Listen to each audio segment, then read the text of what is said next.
The broadcast of the regular meeting of the Local Board of Appeal and Equalization will now begin. Good morning. Welcome to this live broadcast of our virtual meeting. This meeting includes the remote participation of members as authorized under Minnesota statutes, Section 13D.021, due to the declared local health pandemic. The city will be recording and posting this meeting to the city's website and YouTube channel as a means of increasing public access and transparency. This meeting is public and subject to the Minnesota Open Meeting Law. For the record, my name is Jackie Hansen, Assistant City Clerk with the Office of City Clerk, and I will now call this meeting to order. The Open Meeting Law requires a roll call vote be conducted during a virtual meeting, and a certification form will be completed for each local board meeting. This initial roll call will allow the city assessor to complete the certification form on behalf of the board members with a verbal signature. Will the clerk please call the roll so that we may verify the presence of a quorum? Board Member Bland. Aye. Here. Board Member Bodertha. Present. Board Member Chow. Present. Chair Anderson. Present. There are 4 members present. Let the record reflect a quorum of the board is present. We will proceed to the agenda, a copy of which was posted for public access to the city's Legislative Information Management System, which is available at lims.minneapolismn.gov. May I please have a motion to adopt the agenda?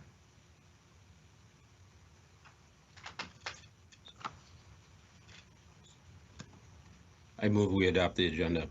Second.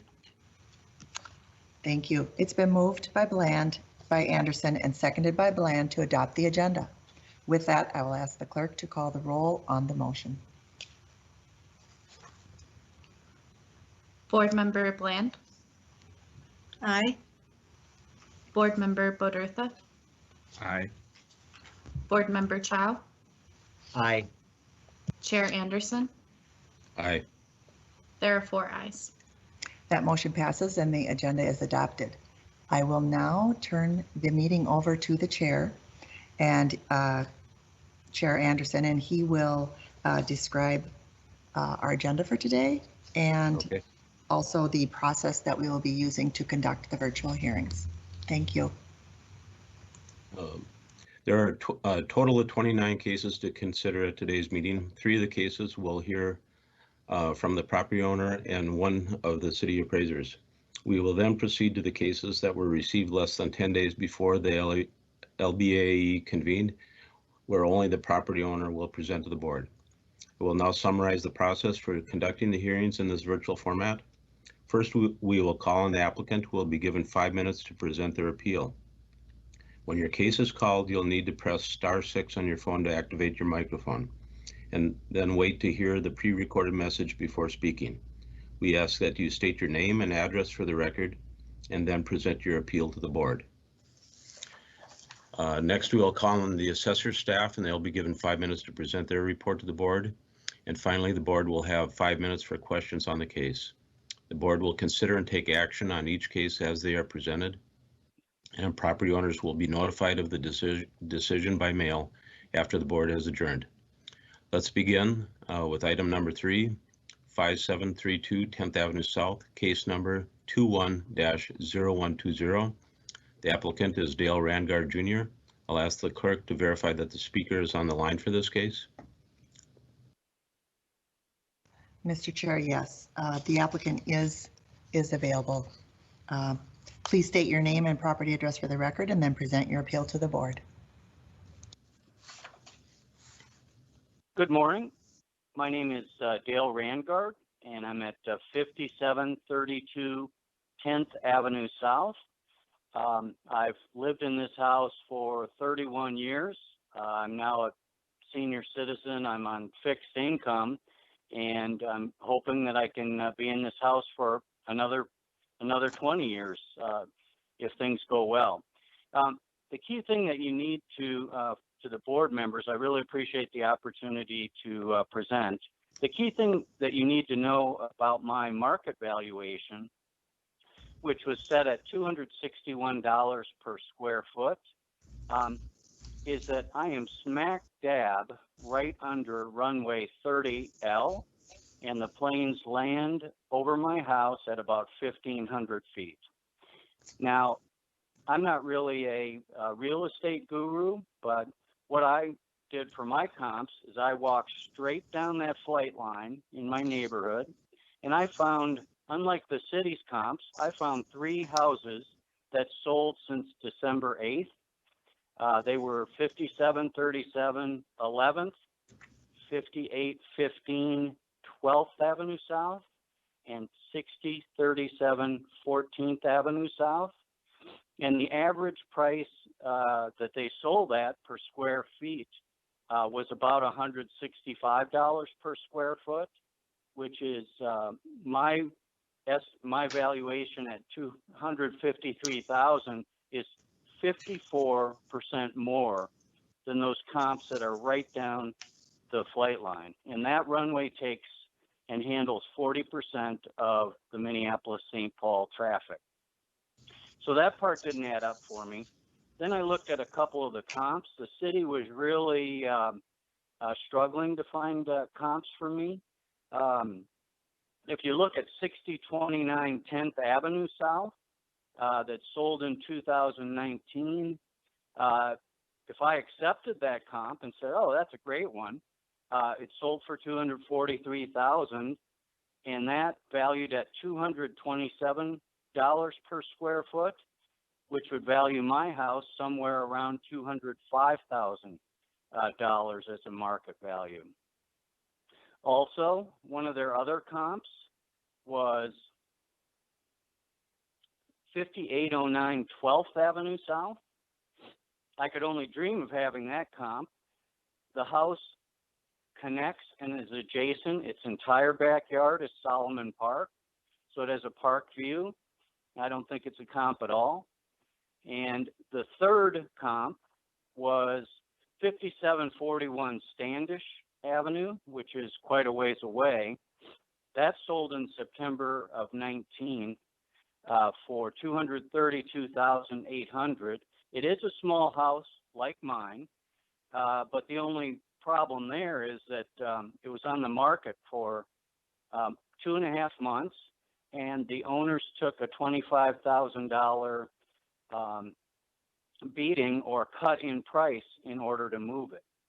So to bring everything back to what I'm arguing today, I think that I'm totally in favor of an increase in my market valuation. I think the range should be $230,000 to $235,000, and I think that I had made a counter proposal during my call with the city. I don't think that their comps match up. I don't think the numbers match up, and I recommend that you give me an increase, but that range be in $230,000 to $235,000 based on your expertise. So thank you for your time, and I really appreciate the opportunity.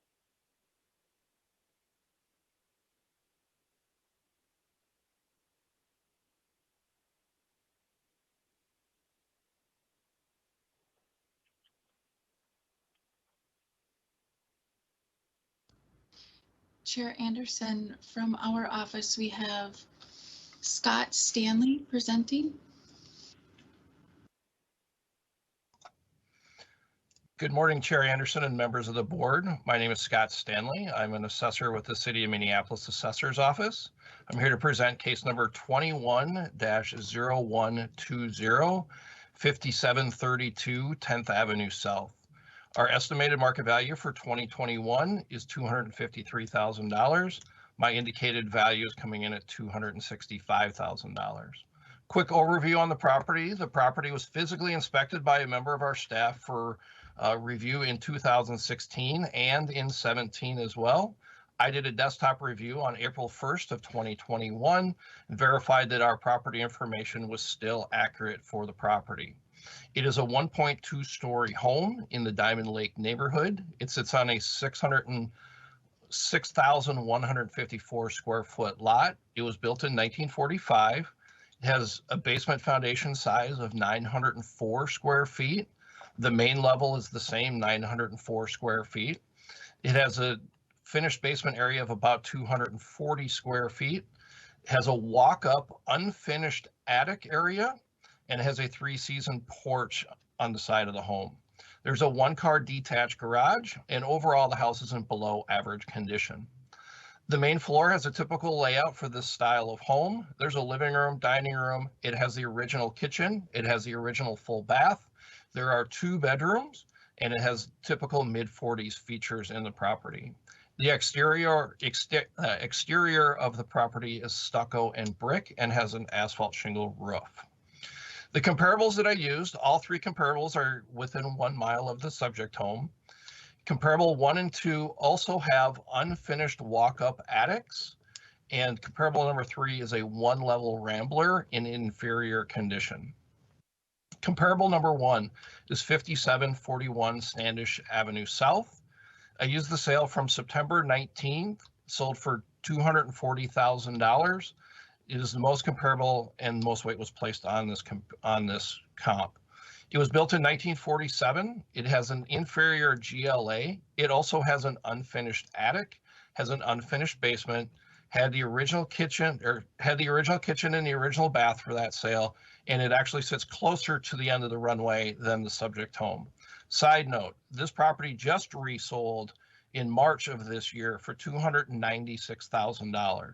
The only difference between the September 19 sale and this sale is they redid the bathroom, they painted the kitchen cabinets, they put in new countertops in the kitchen, and they put in a new stove and a new fridge. Other than that, the house is the same.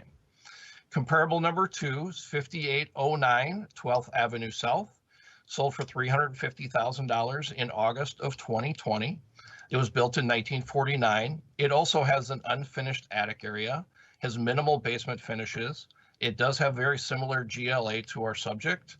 It is in superior condition. It does have a superior kitchen, and it does have the original bath.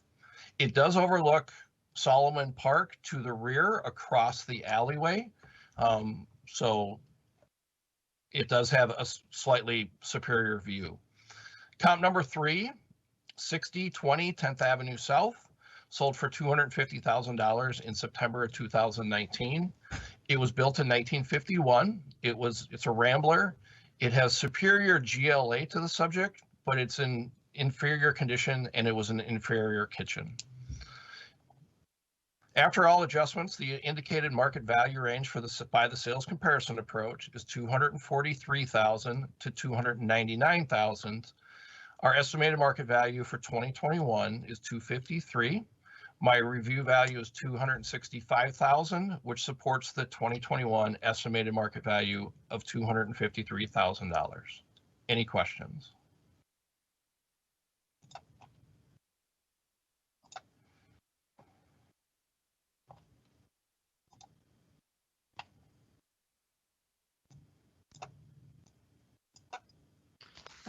Mr. Stanley, I have a question. Did you make an adjustment for the park behind the comp number 2, I believe it was? Board Member Bland, yes, I did. If you take a look at my grid. I'm looking at your grid, yes. If you take a look at the view where it says street, similar, second on the comparable, it says superior. There's a reduction Right. for the view of 3%. Got it. Okay, thank you.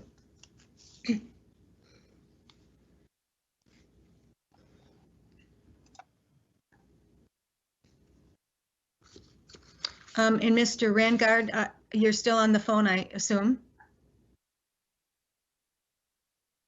Hello? I guess not. Never mind. Vice Chair Bland, the applicant is still on the line. He just needs to, he's been muted. Okay. He just needs to press *6 to unmute. And he is also available to answer a question. And I'm uncertain if our chair, Mr. Anderson, is having difficulties, so perhaps you want to take over chairing the board at this time. I didn't realize someone had muted me. Oh, wonderful, great, thank you. Mr. Rangard, though, you will need to press *6 to unmute your telephone.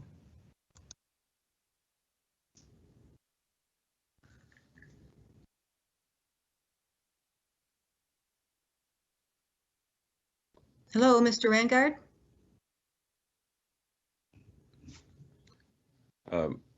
Mr. Stanley, I had a question. I don't know if you can answer, if we need Mr. Rangard for this, but do you know the headroom in the second level, the unfinished expansion?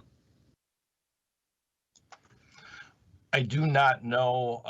I wasn't the one that inspected the property, but Okay. in discussions with Mr. Rangard, it is finishable and would be livable space if it was finished. There is Okay. a picture that kind of gives you the impression that there is headroom to finish. I'm looking at the space between the top of the window and the peak. It does look like a decent amount of height. The flatness of the pitch made me think that it would be Yes, compromised space, but I know. That's what I thought too. okay.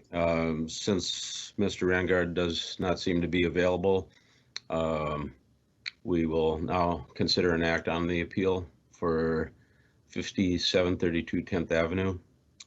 May I have a motion, please? I would move to sustain the value that the assessor has come up with. I second that. Okay, it is, a motion is made by Bland and seconded by Woodruff. Chair Anderson, to sustain the 2021 estimated market value at $253,000. I will ask the clerk to call the roll. Oh, excuse me. First, is there any discussion on the motion? Hearing none, I'll ask the clerk to call the roll.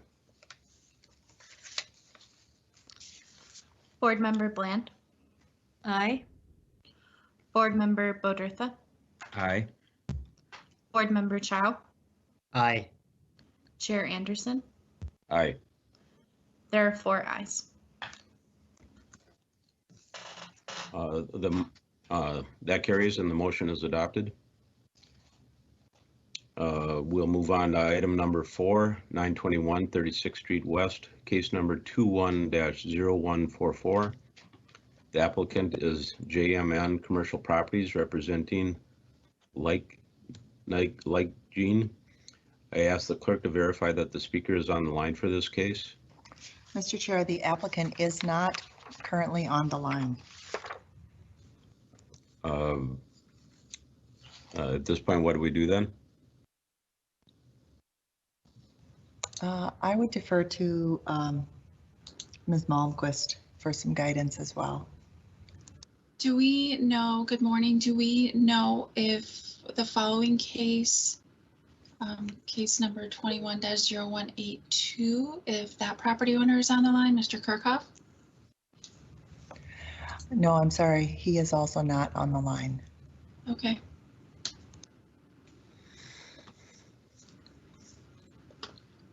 Ms. Malmquist, do you have any guidance here?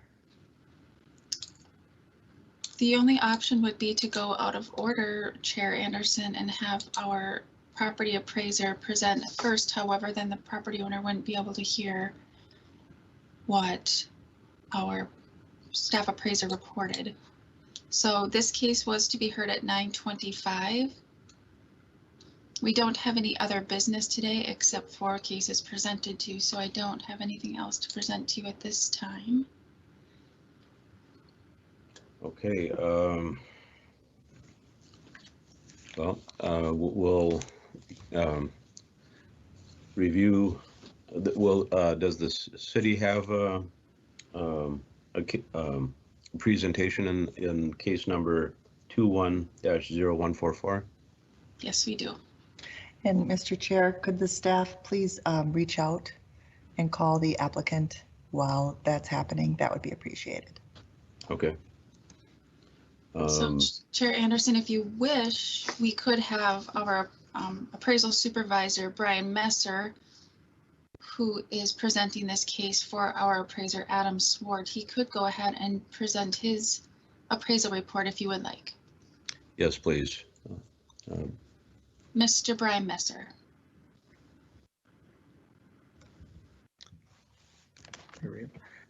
Good morning, excuse me, Chair Anderson and local board members. I am Brian Messer. I'm an appraisal supervisor with the City of Minneapolis Assessor's Office. And this morning I'm presenting case number 21-0144, our subject property being located at 921 West 36th Street in Minneapolis. The 2021 estimated market value is $414,000. And the indicated market value is $355,000. I want to mention again that the analysis and the report was done by our staff appraiser, Adam Swart. Unfortunately, he's out for medical reasons, so I'll be presenting the case this morning. The subject is located in the East Harriet neighborhood. It's on a busy street which borders the South Uptown neighborhood to the south. Subject property is in close proximity to commercial businesses and has small apartment buildings directly behind it. Subject itself is located on a small corner lot with little usable green space. There is a one-car detached garage, however, that's on a separate parcel and it's not being included in this valuation. The subject is an up-down duplex constructed in 1913 and has been recently renovated. Interior pictures taken by one of our staff appraisers on April 18th of 2018, before the renovation started, showed that extensive work was needed. Both units now have repaired walls, new flooring, new interior doors, remodeled kitchens, which includes granite countertops and remodeled bathrooms. The materials and the finishes used are of builder grade quality. Exterior improvements include new windows and vinyl siding. Prior to the renovations, the property sold February 12th of 2018 for $180,000 and was in poor condition. After the renovations, the property was listed on the open market, and that listing included the second parcel with the one-car detached garage. The listing was first put on March 24th of 2020, and that listing price was $524,900. The listing was canceled August 31st of 2020, and there was no reduction in the original list price. A for sale sign is currently in the front yard, but the property doesn't appear to be listed. Both units consist of a living room, a kitchen, 2 bedrooms, a full bathroom, and each unit also has its own separate laundry amenities. The basement is unfinished. The main floor unit is approximately 909 square feet of finishing, and the upper level unit is approximately 733 square feet. The sales comparison approach indicates a value of $355,000, and that's supported by 5 closed sales and a pending sale. Comparables 2 and 4 are considered the best indicators of value, with most weight being placed on comparable 2. That property is located at 3900 Lindale Avenue South, located approximately 3 blocks from the subject on busy Lindale Avenue. It's of similar size and has had some recent updating. This property also has a finished basement. Comparable 4, that's located at 3141 Harriet Avenue. That has a similar overall remodeling effort. However, it is larger and above grade square footage. It does have a 2-car detached garage and not located on a busy street. And it also doesn't have any of the commercial businesses or apartment building influences. Pending sale comp 6, that's located at 3616 Lindale Avenue South, and that's 2 blocks from the subject. This property has not had the level of updating that our subject has, and is considerably larger than the subject. It has 5 total bedrooms compared to the subject's 4, but this pending sale was added to provide additional support to valuation. The income approach was also developed and considered, and it was done using a GRM model or gross rent multiplier based on market rent and supports the sales comparison approach. Most consideration for the income approach was given to the same comparable 3900 Lindale Avenue South due to the close proximity and similar square footage. In summary, it's recommended that the original estimated market value of $414,000 be reduced to $355,000 based on this analysis. And just as a reminder, this valuation does not include the garage space. So does the board have any questions? Board members? Yep. Yes, Brian. I would wonder, or I'm asking, what is the gross rent multiplier you would be using on a property like this in South Minneapolis?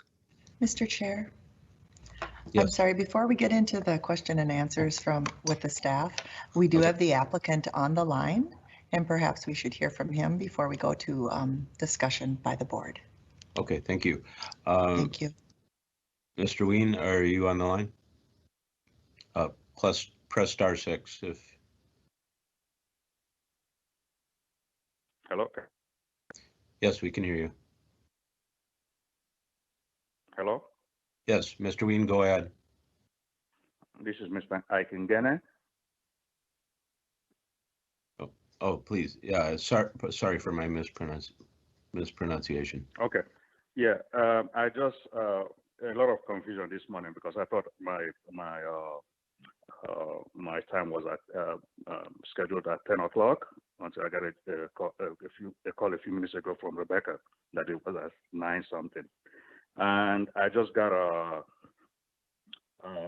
within that time, I just got the report, which is unable to open, less than what, about 9:04. That's when I got the report, and I'm unable to open the attachment. So I don't know what really the appraiser said, other than what I'm only going to go off my discussion, because one, I did ask for his report when I spoke to, what is his name again? Adam. Yeah, it was Adam Swat. And he said just it's going to be the appeal. So, I mean, I'm getting a report that I'm not even able to read, to open, less than 30 minutes before my presentation. But that being said, when I spoke to him after I received the first appraisal, he did that it was $414,000. Okay. We discussed it, and he gave me some listings to look over. Okay, one of them being 32. Well, it was a couple. He get 3212 Colfax, and another one 3620 Bryant that just sold. Those were properties that just sold. Okay, and after I reviewed it and called him back a week later, I did tell him, and I gave him instance that these properties, one, are bigger than mine. Okay, he has the, I can basically, as I said, I'm not unable to open the report, and whatever you guys decide, just send me a copy of his so I can be able to review further. 3212 Colfax Avenue was sold for $590, 7 bedrooms, 2.5 baths. Zillow said it was on the market for 70 days. 87.30% more expensive than nearby properties. Okay. Then he sent me some other, a week or two later, he sent me some other properties to review. Some I was able to look at, some I couldn't. But most of the properties, with my discussions with him, were bigger properties than mine. I did send him pictures. And another thing, another misrepresentation he did was this, that he drove by my property, the property tax for last year was $225. That he drove by my property January 1st. That's when they do their, January, sometime in January, not January 1st, but sometime in January. And there was still work being done. There was no work being done. Work has finished 2019. Nothing. The only thing I need to do in that property right now that I'm still, is the landscaping. So everything, and as I said, I'm not able to look at, so I can see where he's getting his, his numbers. Okay, doesn't match up to my property. Okay, the pictures are there that I sent to him. Hopefully he attaches so you guys can see it.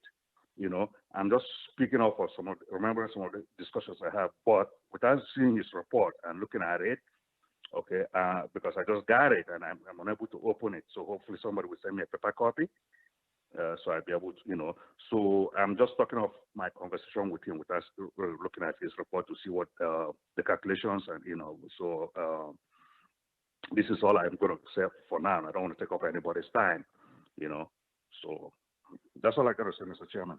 Thanks. Okay, thank you very much, Mr. Angani. Are there any questions from the board members for either the property owner or for the city staff? Again, I'd like to ask the question of Brian Messer. What gross rent multiplier would be used in a duplex sort of property in South Minneapolis there?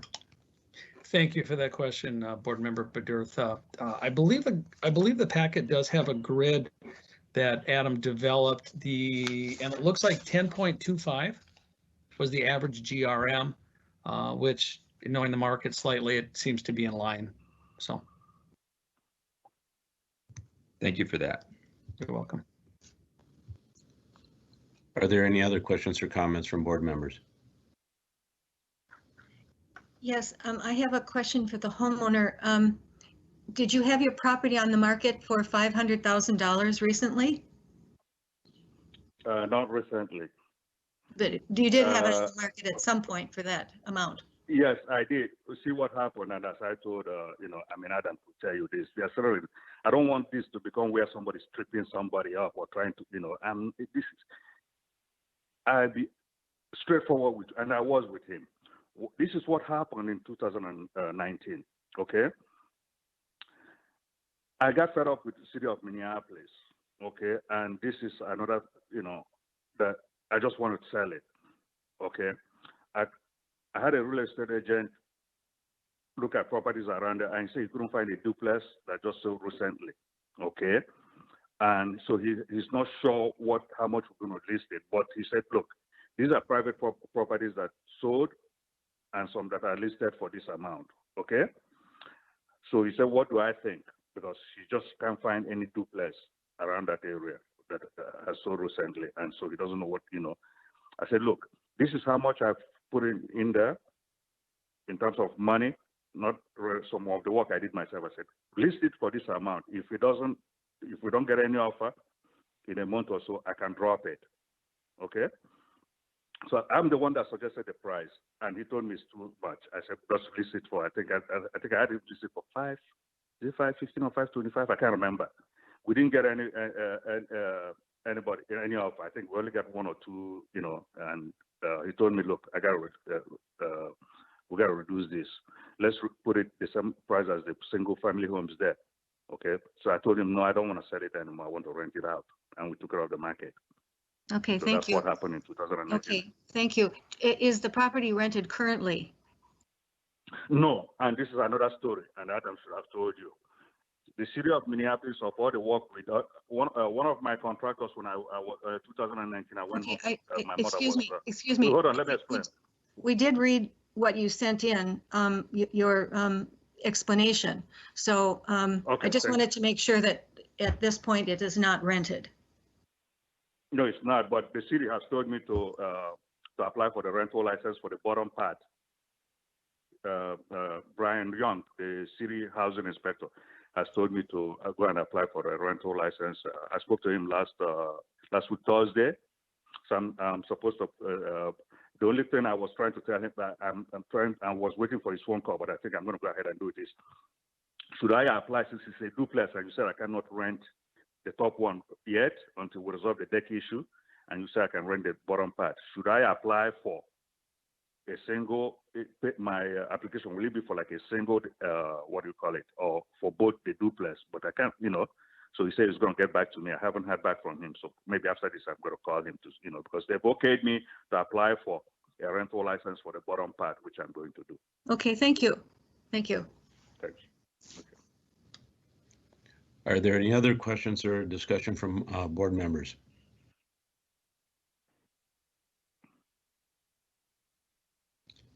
Hearing none, we'll now consider an act on the appeal for 921 36th Street West.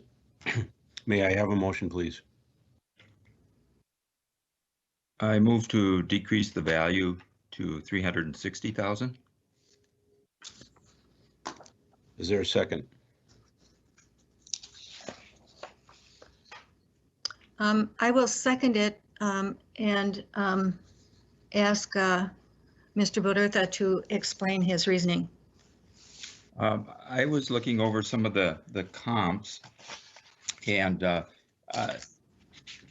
see that 355, 360 range to be a good number. And in light of asking 400 plus for the property, I feel it's probably worth a little bit more than 355. But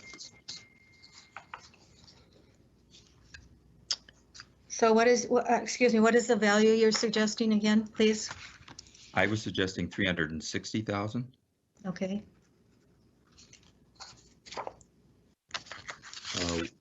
We have a motion by Bodertha and a second by Bland to decrease the 2021 estimated market value to 360,000. Is there any discussion on the motion? I will ask the clerk to call the roll. Board Member Bland, Nay. Board Member Bodertha, Aye. Board Member Chow, Aye. Chair Anderson. Nay. There are 2 ayes and 2 nays.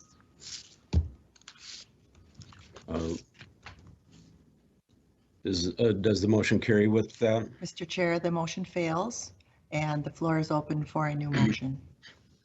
May I have a motion, please?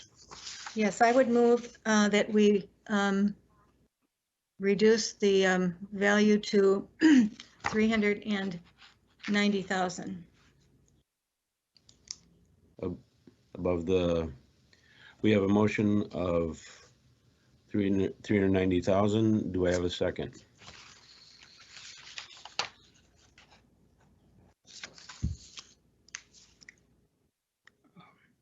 I'll second that. We have a motion by Bland, second by Bodertha. Is there any discussion on the motion?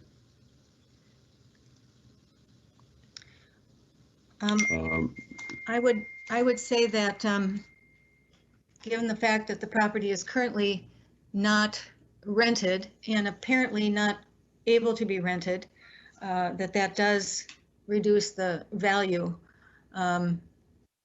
because the assumption is that the property is rented and is bringing in some income, which it isn't. So, but also the seller's assumption that he had a $500,000 property sways me to keep the value a little higher than was originally suggested. So for that reason, I'm suggesting 390. Any other comments from other board members? So I have a comment. I thought in the sales grid, sale 2 that was said to be the most comparable is a pretty good sale, it looks like. And so I guess I'm more inclined to reduce it more to what the to the 355, 360 level than the 390. I mean, 390 is better than 414, but that I guess that's my opinion on the matter. Thank you. I'm inclined. I was feeling that even the city indicated value is 355, so I was voted against the first motion because I felt that it should be at this city indicated value than at 360. But are there any other comments before we call a roll? Mr. Chair, Yes. I would withdraw my motion if my seconder would agree with that and allow for a substitute motion. I will agree. Okay. The motion has been withdrawn. May I have a new motion, please? Yeah, sure. I motion that we put it at 355, 355,000, as indicated by the recommendation. We have a motion by Chow. Is there a second? Second. We have a motion by Chow and a second by Bland. Is there any discussion on the motion?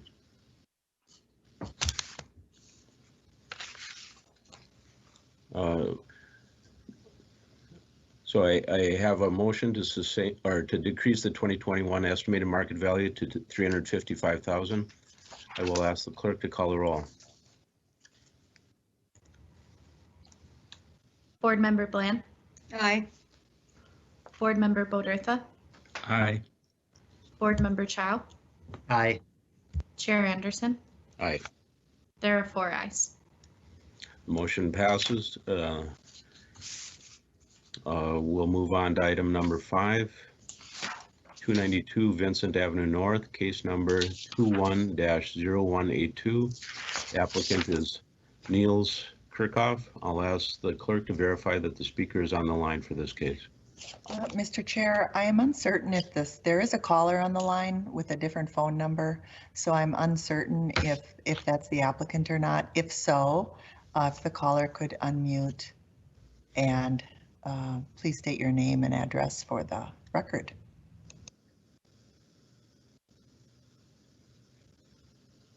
Mr. Kirchhoff, if you're on, Mr. Kirchhoff, if you're on the line, press *6.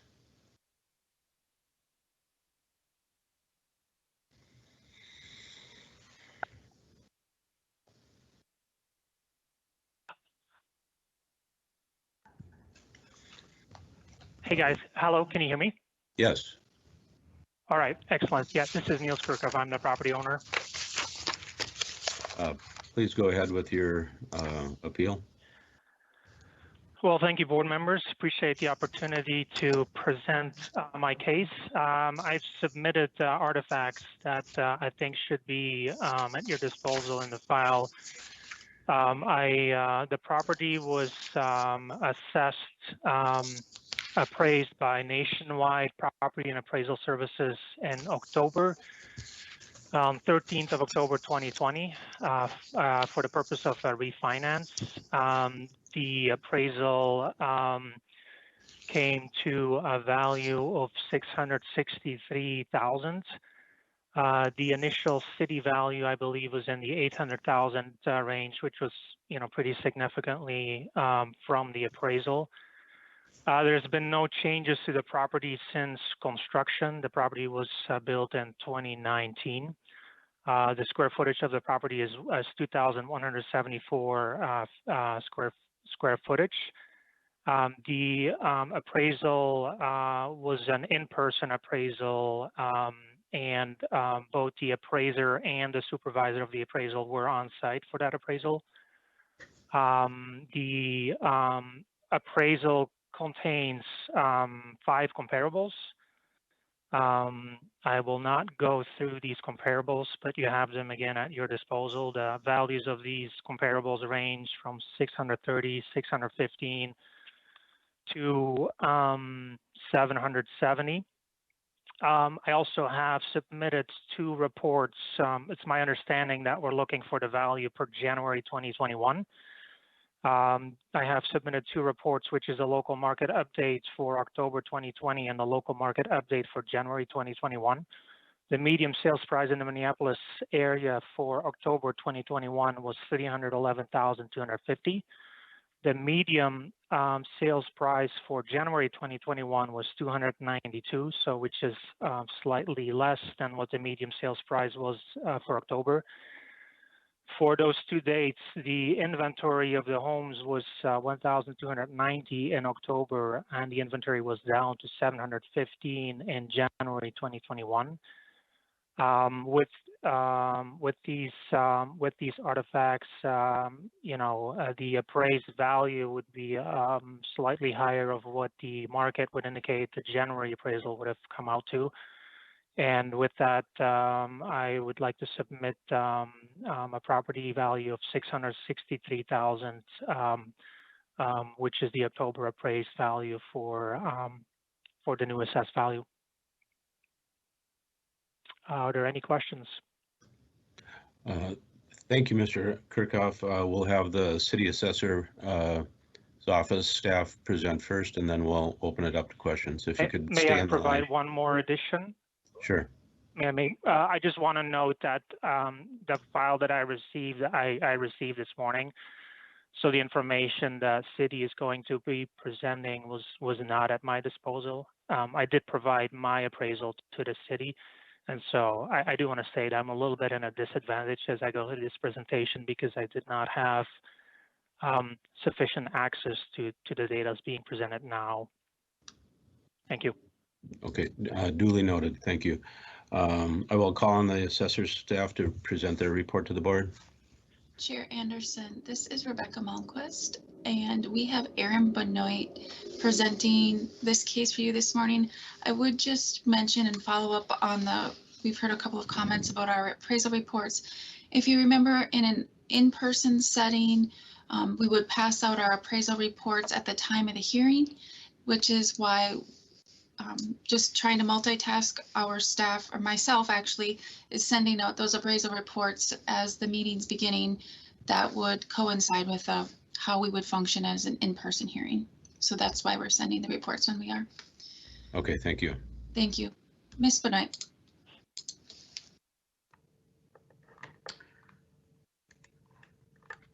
Good morning, Chair Anderson and members of the board. My name is Erin Benoit, and I am a residential assessor with the City of Minneapolis. I am presenting on case number 21-0182, which is located at 292 Vincent Avenue North in the Bryn Mawr neighborhood. The January 2nd, 2021 estimated market value is $846,000. The analysis of the subject indicates a value of $740,000. I completed a desktop review of the property over the phone on April 6, 2021. A staff member from our office conducted an interior inspection in 2019. The subject is a contemporary style single-family home in an area with primarily other single-family homes. The lot backs to a wooded area and Bassett Creek. The subject property completed construction in 2019. Given its recent construction, the home is in excellent condition. It has 2,174 square feet above grade.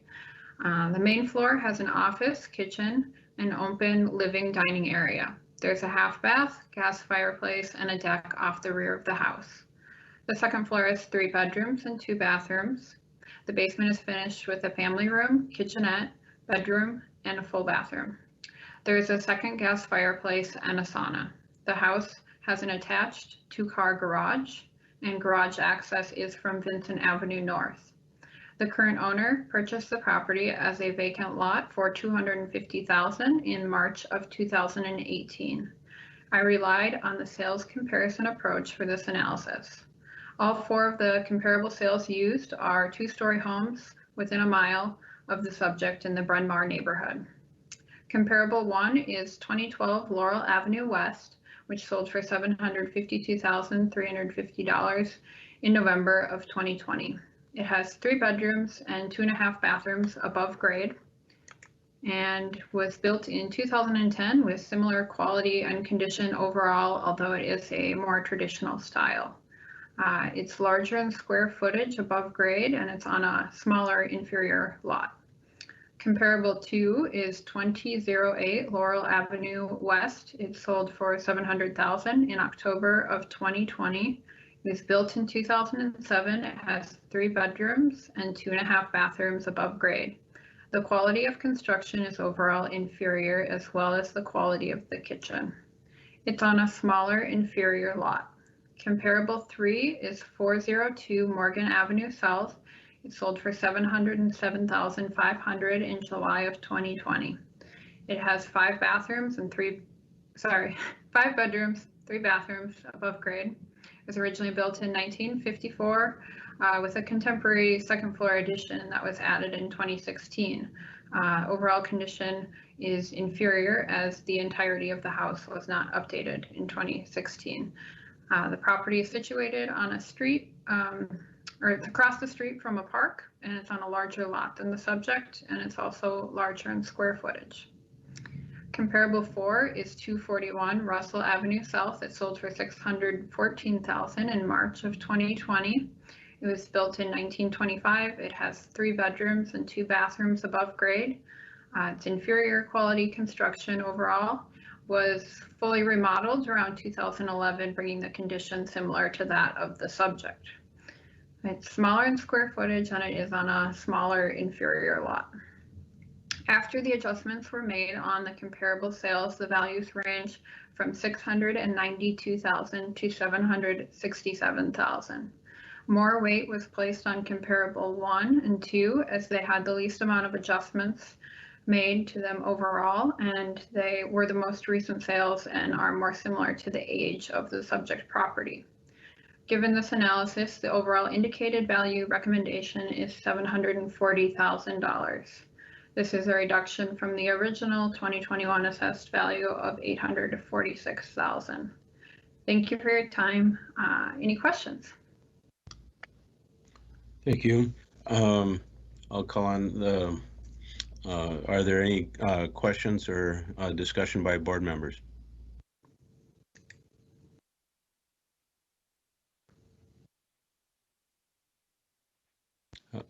I just have one comment. I found it very interesting that both the appraiser for the seller and the assessor staff used the exact same comps.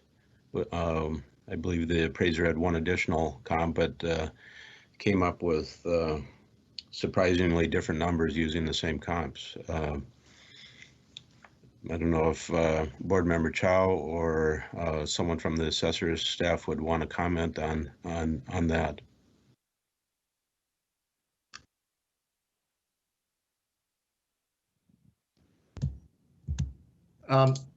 It's not unusual for two appraisers to come up with vastly different opinions of value, from my experience. But just looking at some of the other comps that the owner's appraiser found, some are over 100 years old in age. And so I guess I didn't really like them as much, but so like the two on Laurel seem like they're pretty good comps. And if you look at, for instance, comparable 1 that the city's assessor, they both used, it sold for $752,000 unadjusted. And then, so I thought the buildings that are newer are more similar to the subject than some of the ones that the owner's appraiser came up with that were, 90 to 100 years old. So. Well, 4 of the 5 comps were exactly the same, so that both used 2 of the older remodeled properties. Is there any other discussion or questions? Seeing none, I'll ask if I can get a motion. I move to decrease the value to $740,000. Is there a second?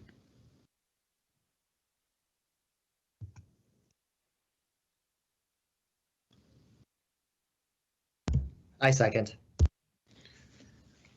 It has been moved by Bodertha, seconded by Chow, to decrease the 2021 estimated market value to $740,000.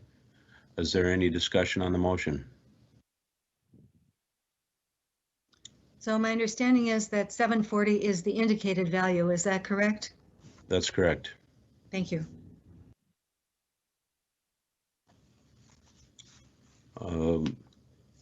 Hearing no other discussion, I will ask the clerk to call the roll. Board Member Bland. Aye. Board Member Bodertha. Aye. Board Member Chow. Aye. Chair Anderson. Aye. There are 4 ayes. The motion carries. That carries and the motion is adopted. Are we planning on taking a short break here?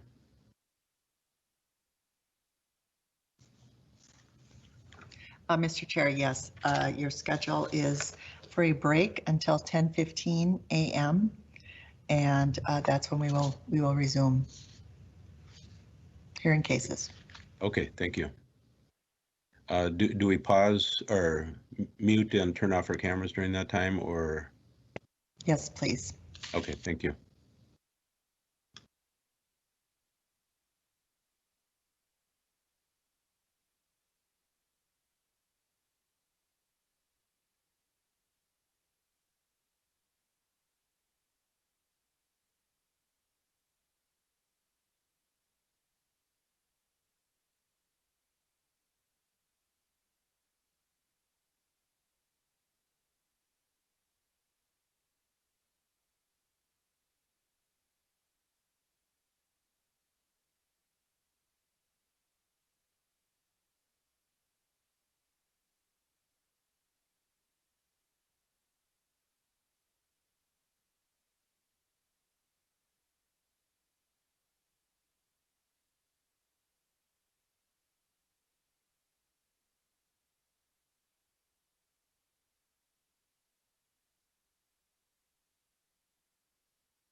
It is now time to, and I will reconvene the board and ask the clerk to call the roll to verify the presence of a quorum.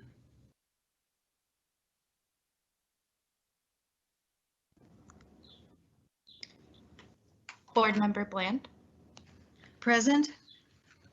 Board Member Bodertha, Present. Board Member Chow, Present. Chair Anderson. Present. There are Let the 4 rec- members present. Let the record reflect a quorum of the board is present. Item number 6, 3535 Upton Avenue North, case number 21-0079. The applicant is Irene Zamora. I'll ask the clerk to verify that the speaker is on the line for this case. Mr. Chair, I do not believe that the applicant is on the line. However, I would, in the case that I was in error, Ms. Zamora would press *6 in order to speak to the board. She has not confirmed her attendance at today's board meeting either, Mr. Chair. Okay. Ms. Zamora, if you're out there, press *6 on your phone to unmute.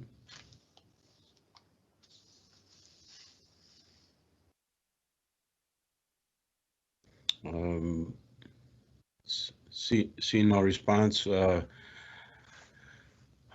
do we proceed? Chair Anderson, you can proceed to the next case. Okay. This is a write-in case, Chair Anderson. And as you recall from last year, we have some people that were not able to call in. However, they wanted the board to review their case in writing. You can do them in order, or we can note the page number for you and you can hear all the phone-in cases, and then we can come back to those write-in cases for this time session.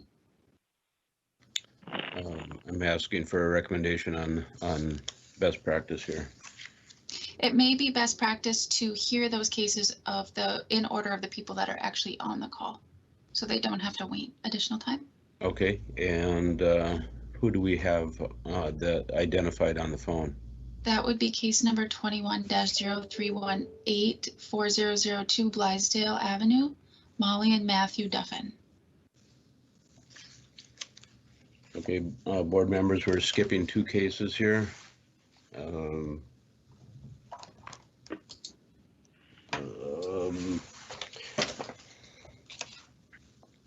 Excuse me while I get to the right page here. We'll be looking at item number 8, 4002 Blaisdell Avenue, case number 21-0318. The applicant is Molly and Matthew Duffin. I'll ask the clerk to verify that the speaker is on the line for this case. Mr. Chair, the applicant is on the line. Please press *6 and wait for the recorded message. You will have 5 minutes to present your appeal to the board.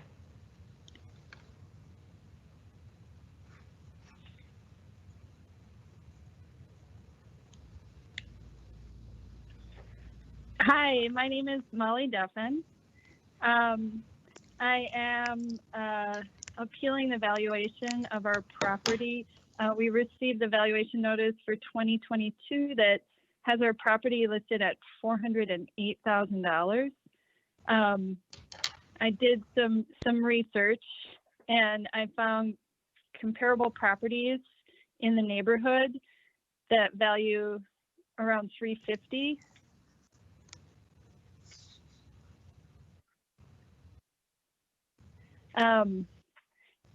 These properties are similar to our house in that they're 3-bedroom, 2-bathroom houses without a garage.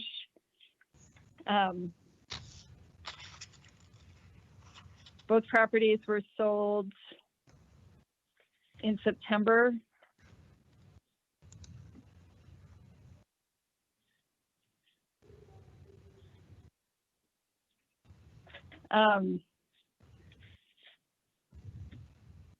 And that's all I have.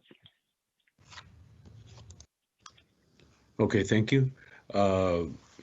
Is there any discussion or questions by the board?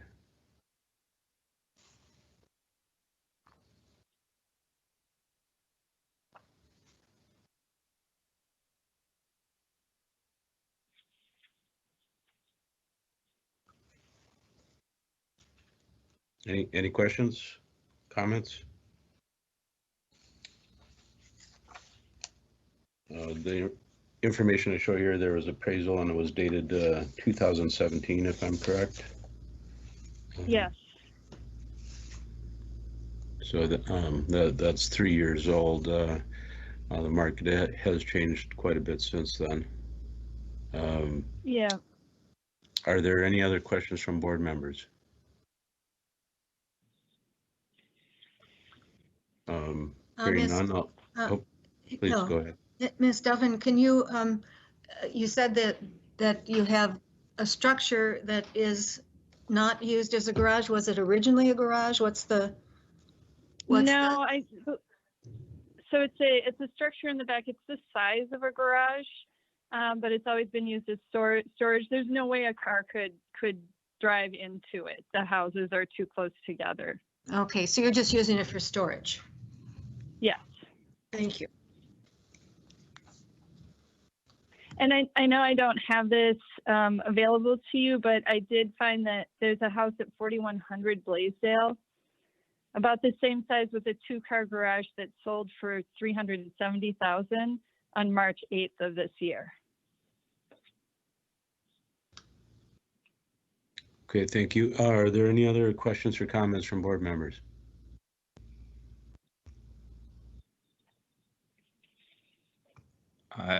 I feel I'm a little at a disadvantage. There's no analysis here. I have some things from Zillow, but I have enough. But if you folks in selling real estate probably know some of the stuff going on in the city more than I do. I can't make heads or tails out of. I've got the information here, but I can't make an analysis with a little more time. Okay, it's the appeal was made late enough where the city wasn't able to provide any analysis as well. So we have to just rule based on what we have in front of us. I'd like to make a motion, Mr. Chair, that we sustain the value of $408,000. Is there a second on that? I second. It's been moved by Bland and seconded by Chow to sustain the 2021 estimated market value at $408,000. I'll ask the clerk to call the roll. Board Member Bland. Aye. Board Member Bodertha. Aye. Board Member Chow. Aye. Chair Anderson. Nay. There are 3 ayes and 1 nay. That carries and the motion is adopted. We will move on to item number 9. Or excuse me, are any of the 2 previous cases now on the line? Mr. Chair, as Ms. Malmquist indicated, those were write-in cases. Oh, so, okay. So we'll proceed to item 9. The applicant is on the line, Sean and Mariah Ackerman. Thank you. You'll need to press *6 to unmute your telephone and state your name and address, and you will have 5 minutes to present your appeal to the board. Hello. Hi. Hi, this is Mariah Ackerman. I live at 4920 17th Avenue South. And so our house was valued at $393 for our 2022 year, and last year is at $310. I'm not sure if you have the information from a few years ago. We appealed because our house was valued at $396, and actually for many years we paid way more taxes than we were supposed to. We just didn't know it, and so I appealed, and they lowered our value. And then last year we had our house, we refinanced our mortgage, and they didn't do a physical appraisal because of COVID, but they, with information from us and from pictures, they accepted the value at $295. We did do a bathroom and a bedroom in the basement, and so that did raise the value by 30,000, which we completely, accept. But we, when we had someone come out and do the assessment when we were appealing it a few years ago, they told us that they assume that there are certain things that have been done in the home, like updated kitchen, updated bathroom, and those things weren't done then, and they still haven't been done. We have an unfinished attic, which was also something they assumed was finished, but it wasn't. We also only have a one-car garage that a car can't even fit in. And yeah, that's about it. And it's hard to find houses in our neighborhood to compare because many of the houses around here are twice the size of our house. We just happen to have a much smaller house than the average house in our neighborhood.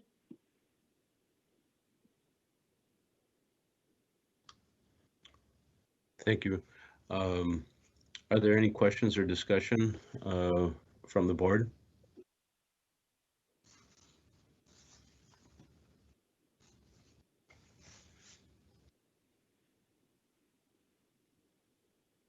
I'm very, very familiar with the neighborhood. I just live a block away.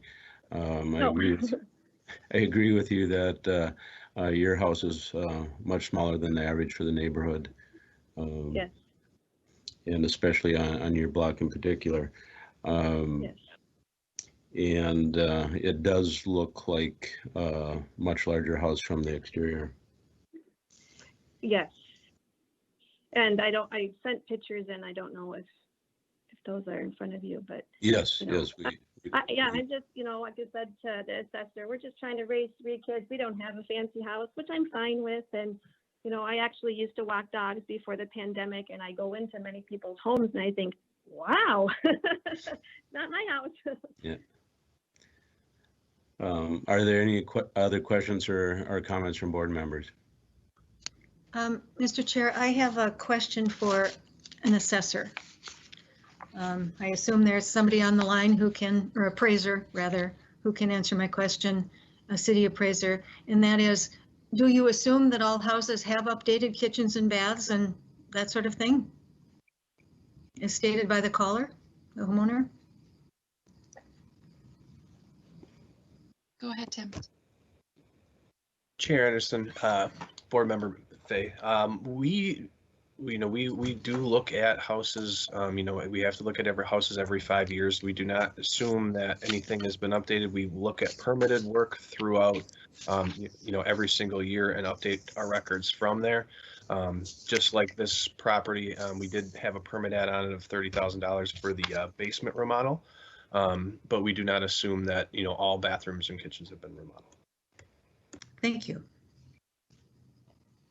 When we had an assessor come out, they did tell me they thought our kitchen and bathroom had been redone. So I don't know if there had maybe been a permit before we lived here, but they did tell us they thought that had been the case in our house from the previous appeal.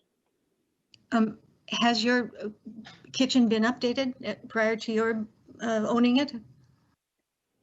Well, we've owned this house for nearly 13 years, and it was built, I think, in 1935. So at some point it was, but. Okay, thank you.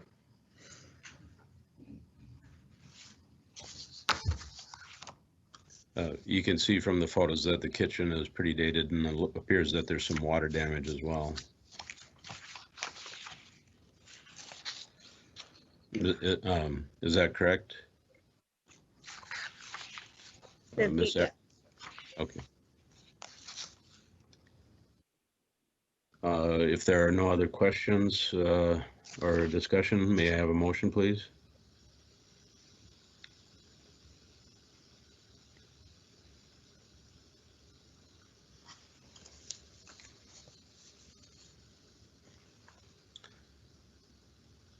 Board members?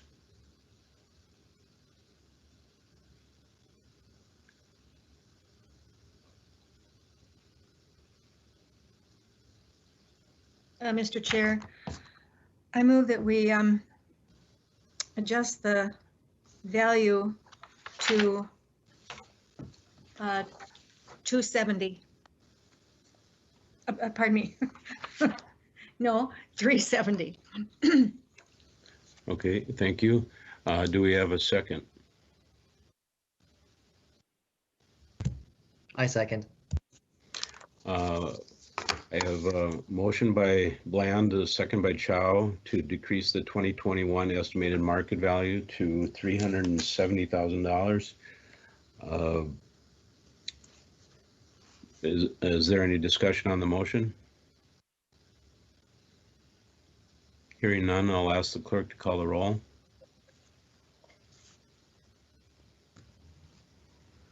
Board Member Bland, Aye. Board Member Bodertha, Aye. Board Member Chow, Aye. Chair Anderson. Nay. There are 3 ayes and 1 nay. That carries and the motion is adopted.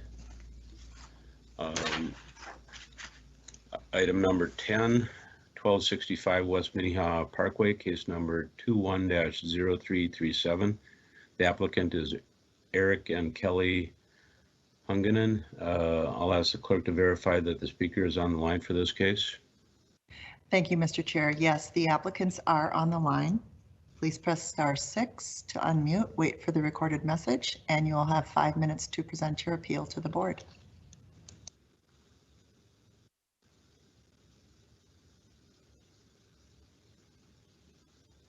Hello? Yes, we can hear you. Hi. Yes, my name is Eric Huganen, 1265 West Minnehaha Parkway. Thank you for letting me talk to you guys today. So I, in the original application, submitted a PDF with other comps in our area. I don't know if you guys have that. It has a list of 7 other homes, and then in addition to our home. Are you guys able to access that or see that? Yes, we have it. Please proceed. So on that, I guess this is one of our, bigger thing is that where our home falls based in square footage, lot size, and all these homes are on the parkway like ours. Ours falls at the bottom as far as size of the home, size of the lot, which is a smaller lot than many on the parkway. And the one below it that sold for $750 is a similar size home, similar size lot. It does, as you can see stated, it did have a new 2-car garage with it as well. And then the one that's just above it, I actually realized that I made a mistake. It actually sold for $770,000 instead of $804. I think that was the Zillow estimate or whatever at the time. So it actually sold for $770,000, and that home, similar square footage, but actually a much bigger lot. And both of those are, we can see them outside of our front door. So I think those are good comparable homes. They have similar kind of aesthetic quality as our home. And some of the other homes that do fetch more money often have either a much bigger home or a much bigger home on top of a much bigger lot, as you can see. The very top one, the reason again that's much lower, even though the home and the lot are pretty big, is because that was it was an older home that needed to be fixed up. So I think just using these comps in the area that have been selling in 2020 and 2021, feels that our home should be valued lower. And then in addition to that, even the one that's the 1309 West Minnehaha, the one that is just above ours in this PDF, one of the things that you'll notice is, the second to last line is the new school zoning still goes to boroughs. So one big thing for us is that's changing starting next year is the MCC is, or I'm sorry, the CCD is, the school zones changed across the Minneapolis, and our neighborhood right here was affected. So currently, if you walk out our front door, we can almost see the Burroughs Community School that our kids went to. Our youngest goes to it now, but they rezoned it, so the line actually is at the end of our block, and so now anyone that comes that buys our home now actually goes to Kenny Community School, which is roughly 7 blocks away.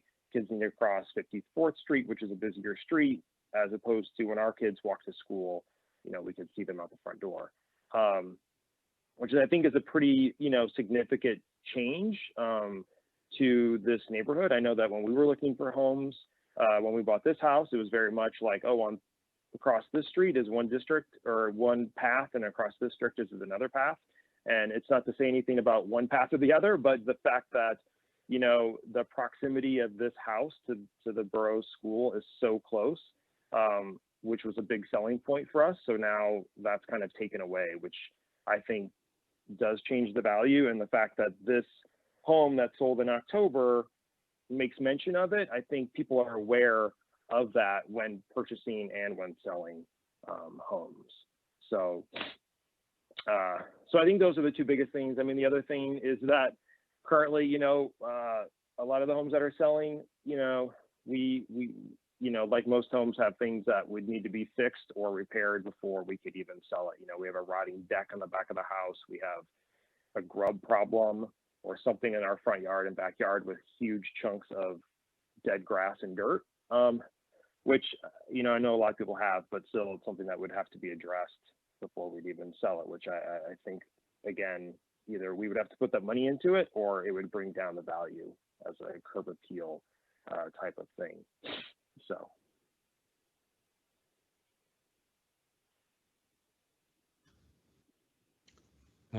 Thank you. Are there any questions or discussion from board members?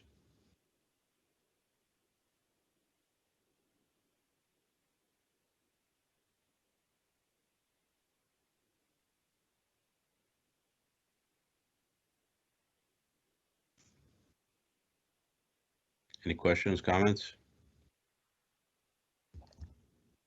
I would say that I do agree that the rezoning of the school is a significant factor in this particular property.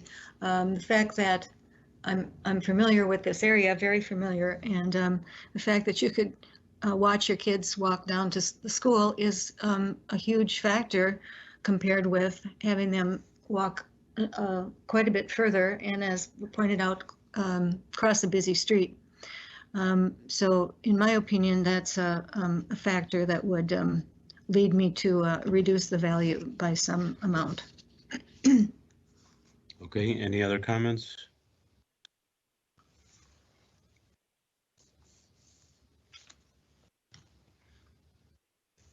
I agree the school change is definitely a factor.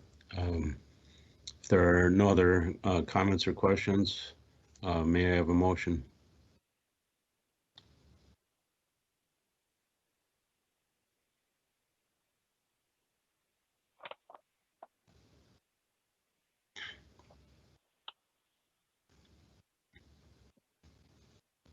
One of the board members, I cannot submit a motion myself. I move to reduce the value to $775,000. Okay, do we have a second on that motion? Second. We have a motion by Bodertha, second by Bland, to decrease the 2021 estimated market value to $775,000. Is there any discussion on the motion? Hearing none, I'll ask the clerk to call the roll.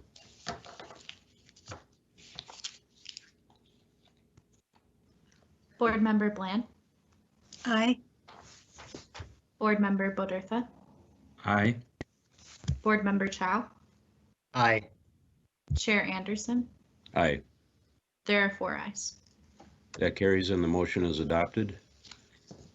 Item number 11, 2000 Fremont Avenue South, case number 21-0338. The applicant is Joel and Alyssa Fisher. I'll ask the clerk to verify that the speaker is on the line for this case. Thank you, Mr. Chair. There are two callers on the line that we have not identified. They may be calling in with different phone numbers. So I'm unaware if the applicant is on the line. However, the applicant for item 14 is on the line if you want to move to that case, and we are attempting to contact those other callers to find out what case they're available for. Well, if there's two on the line unidentified, if Joel or Alyssa Fisher are on the line, would they press *6 and identify themselves?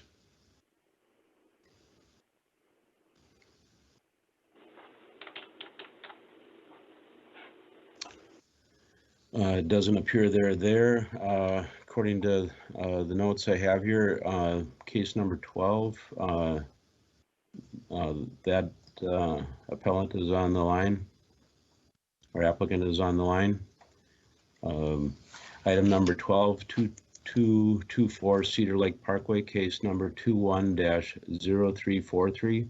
The applicant is Diane Ackard and Chadburn Bloomquist, trustees. I'll ask the clerk to verify. Thank you, Mr. Chair. The board is already, that was the previous caller.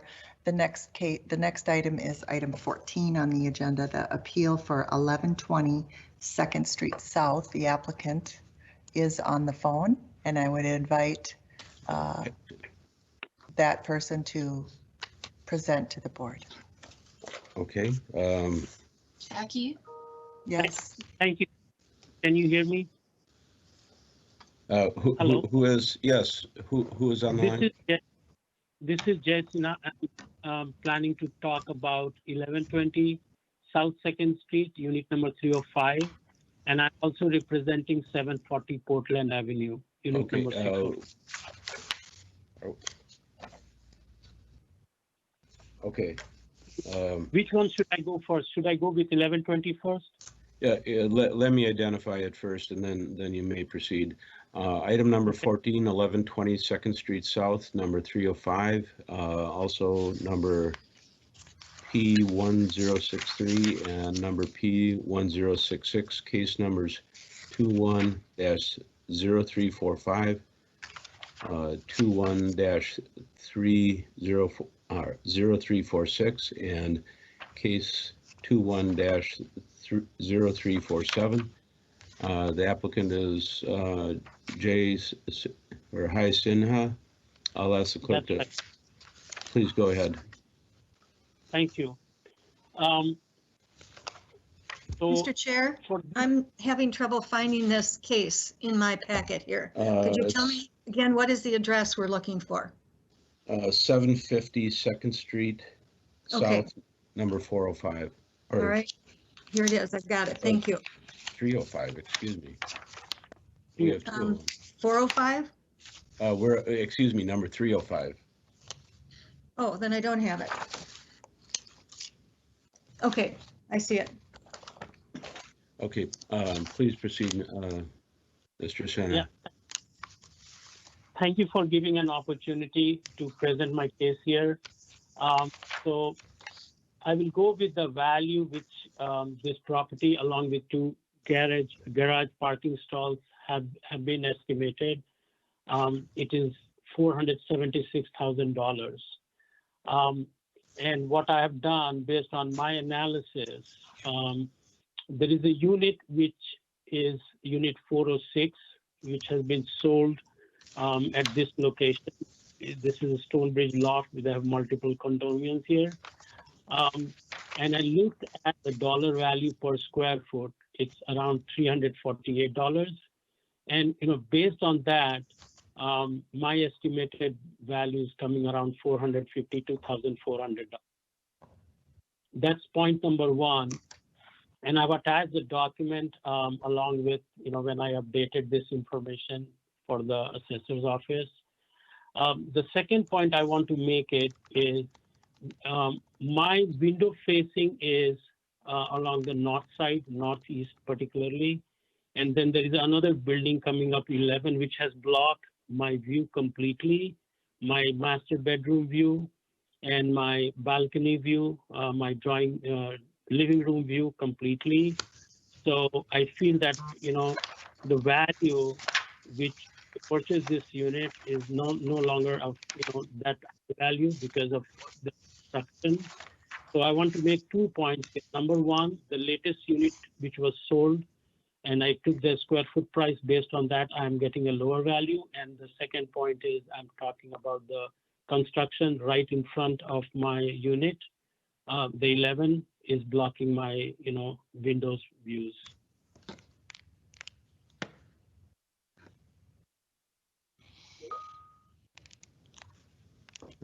Thank you.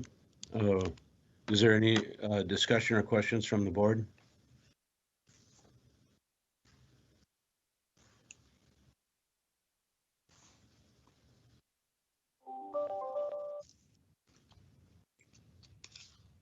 Comments or discussion?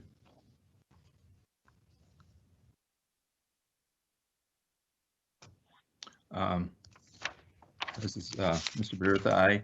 I looked at the comparables and it looks pretty reasonable. The average looks like about the average sale price per foot is like 365,000. So I just want to let you know that that's what I've noted, which comes out to 461,000, and for everything, and that would probably include the two garages too. So, but that's open for discussion here. One question I have for the assessor's office, how do we proceed on this? Do we do a motion for each separate parcel or the collective group? Chair Anderson, you should move on each parcel individually. Okay, thank you. Are there any other discussion or questions?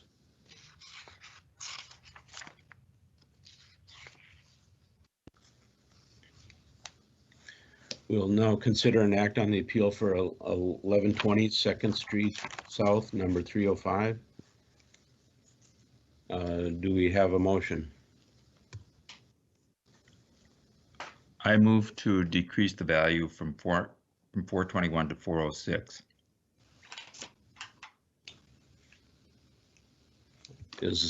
Do I have a second? I second. I have a motion by Bodertha, second by Chow, to decrease the 2021 estimated market value to $406,000. Is there any discussion on the motion? I will ask the clerk to call the roll.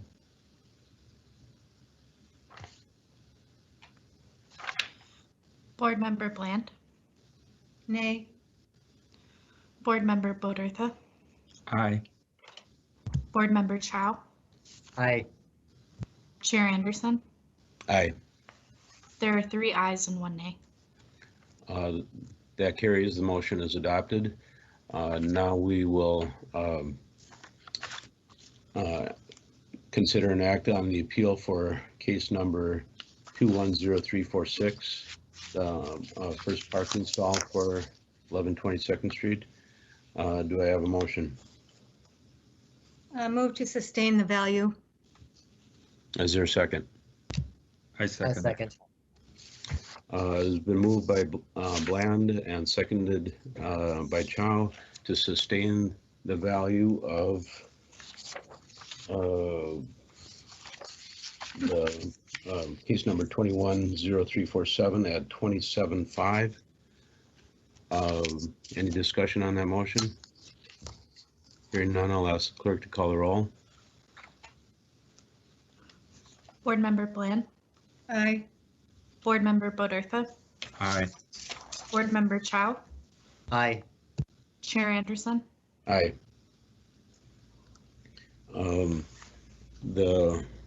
Excuse me, go ahead, clerk.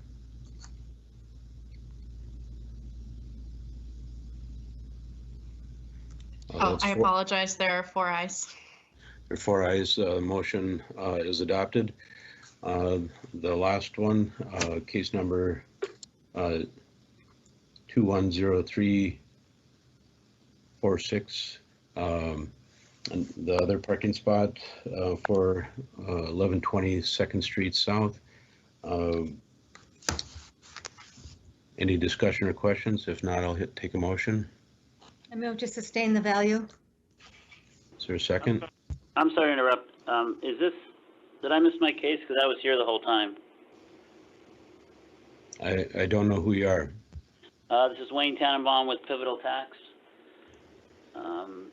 At 2311 Pillsbury Avenue is the property address. Mr. Tenenbaum, you're later on in the agenda. We're getting to you. Oh, I'm sorry. Thank Okay, you. thank you. Okay, sorry for the interruption. Do I have a motion on the parking stall for 1120 2nd Yes. Street? Yes, I move to sustain the value. That's right. It was moved by Bland, I believe it was seconded by Chow to sustain the value at $27,500 or $27,500. Is there any discussion on the motion?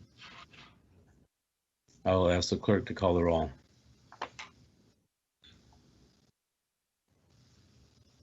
Board Member Bland, Aye. Board Member Bodertha, Aye. Board Member Chow, Aye. Chair Anderson. Aye. There are 4 ayes. That carries and the motion is adopted. Thank you, Mr. Chair. Yes. I apologize to the board and the applicant. We do have the applicants present here for 2224 Cedar Lake Parkway. It's item 12 on the agenda, case number 210343.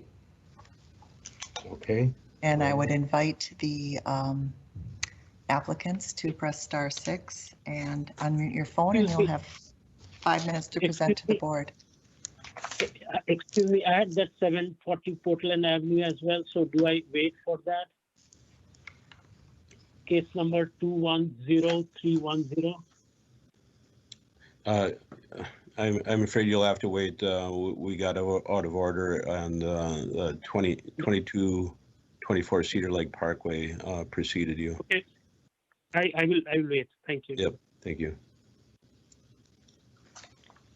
Good morning. Is it time for me to go forward with 2224 Cedar Lake Parkway? Yes, it is. Please proceed. Okay. Good morning. My name is Diane Ackard. My husband, Chadburn Bloomquist, and I purchased our home in January of 2002 for the price of $360,000. The home was originally built in 1948.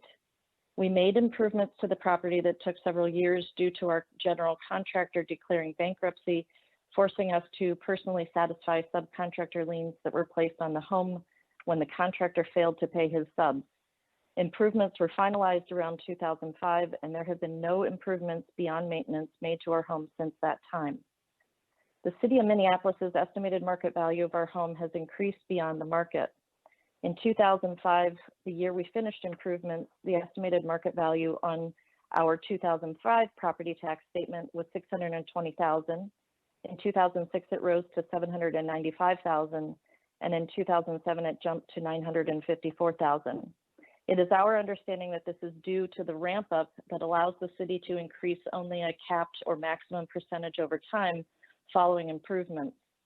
After it reached copacetic market value, it stayed generally stable through 2016 and then started increasing regularly, recently reaching over 1.3 million in 2019 and over 1.38 in 2020. Our home has 2,491 square feet above grade and 893 finished square feet below grade for a total of 3,384 square feet. It has only 2 bedrooms, whereas all comparable homes in our area have 3 or more bedrooms. You have been provided a list of the property sales in 2020 on Cedar Lake Parkway or a few blocks off the west side of the lake.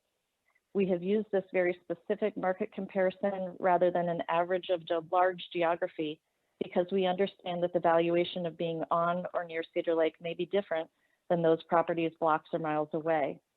Please note that there were no sales of 2-bedroom properties within our vicinity in 2020. The average price per square foot of the specific Minneapolis properties sold in 2020 that are highlighted in the attachment was $281. Using that average price per square foot value, our home's valuation should be around $950,000.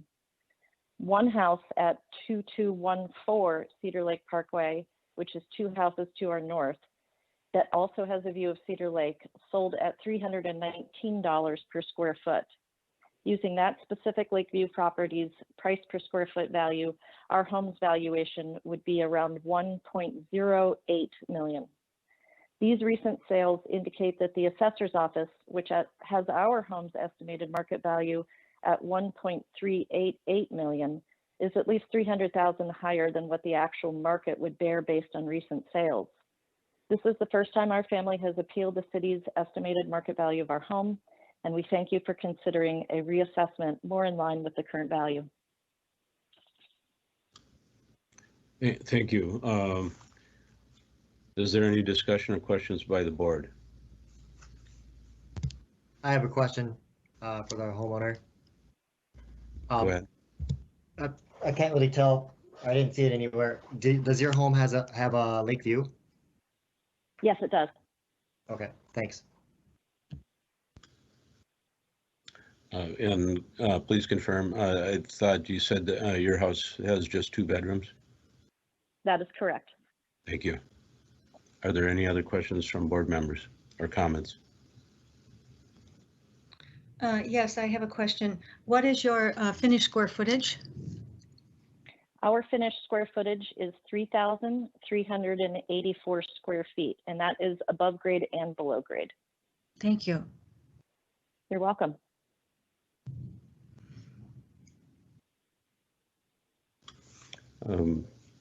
Any other questions or comments? Hearing none, we'll now consider an act on the appeal for 2224 Cedar Lake Parkway. Will a board member submit a motion?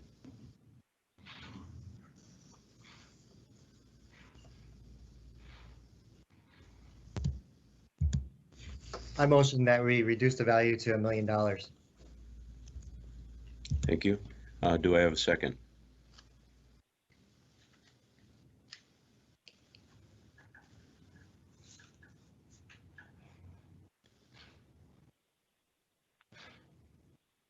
Board members, do I have a second? Mr. Chair, if there is no second, that motion would fail for lack of a second, and a new motion would need to be presented on the floor. Okay, due to a lack of a second, well, first of all, as chair, can I second it or not?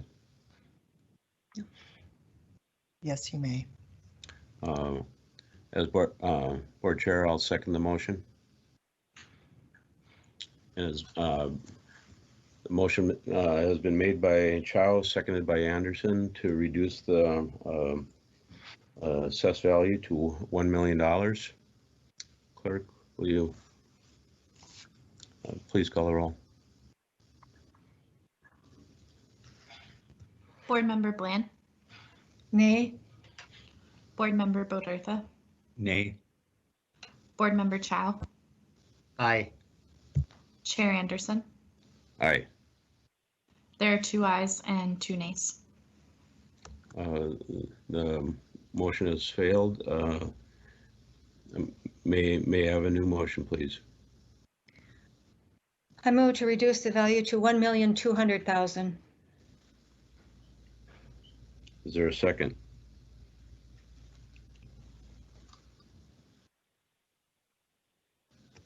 I'll second. Has been moved by Bland and seconded by Bodertha to reduce the property value to $1,200,000. Clerk, will you call the roll? Board Member Bland? Aye. Board Member Bodertha? Aye. Board Member Chow? Aye. Chair Anderson? Nay. There are 3 ayes and 1 nay. That carries and the motion is adopted.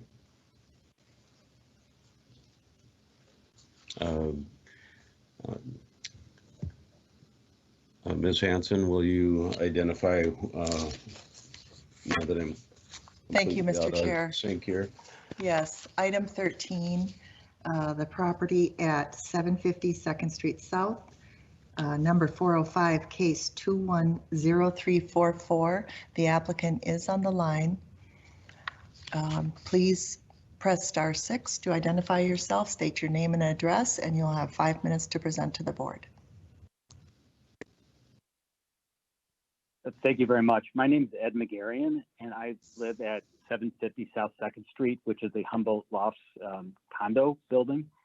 And I'm on the board of our condo association, and so I've been designated as the person to present to you about the valuation of a unit that is owned by the association, and we use for our caretaker. There's a person that basically does maintenance, and part of his compensation is that we provide the unit for him to live in.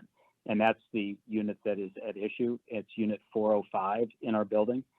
That particular unit has not been remodeled since it has been built, certainly nothing material. It has concrete floors still. It's 931 square feet. It has 1 bedroom, 1 bath, and it does have a small balcony off the back, which when you go onto the balcony looks onto a brick wall of the gold medal flower building, so you really don't have a view other than of a big structure. Another material thing about that particular unit is that even though for property tax purposes parking spaces are valued separately, when you look at comps, the comps will include the value of parking. This particular unit has no parking that belongs to the unit or is owned by the association for that particular unit. We believe that in taking a look at the comps in our neighborhood, all within a very few blocks of us, that it argues for a valuation of $350,000. The current valuation is $404 for the 931 square feet. I did put, and I noticed there's 1 square footage left off on one of the items, but very briefly, the first comp that we have listed was a sale that took place a few months ago on December 30th of 2020. It's at the Carlisle building at 100 3rd Avenue South. It's on the 26th floor as opposed to the 4th floor we had here. That unit has very good views. It has parking. It's a 1 bedroom, 1 bath, and it's bigger, 1,110 square feet in a building that has far more amenities than our building does. And that building sold for $393,500. Then there's 2 properties I listed at River West, which is also, about 3.5 blocks away. One is at unit 1013 and the other's on the 12th floor at 1210. The 1013 one has 1 bedroom, 1 bath. Again, that one also has good views. It has parking attached to it, and it sold in May of 2020 for $314,900. And the unit on the 12th floor is 2 bedrooms, 1 bath, sold for $360,000 in the end of April of last year. Again, that one also has good views and parking associated with it. And none of these that I've talked about so far are in a position where they just have concrete floors. The final comp that I included was Bridgewater, and that's a unit that's on the 3rd floor. It's sold in January of this year for $380,000.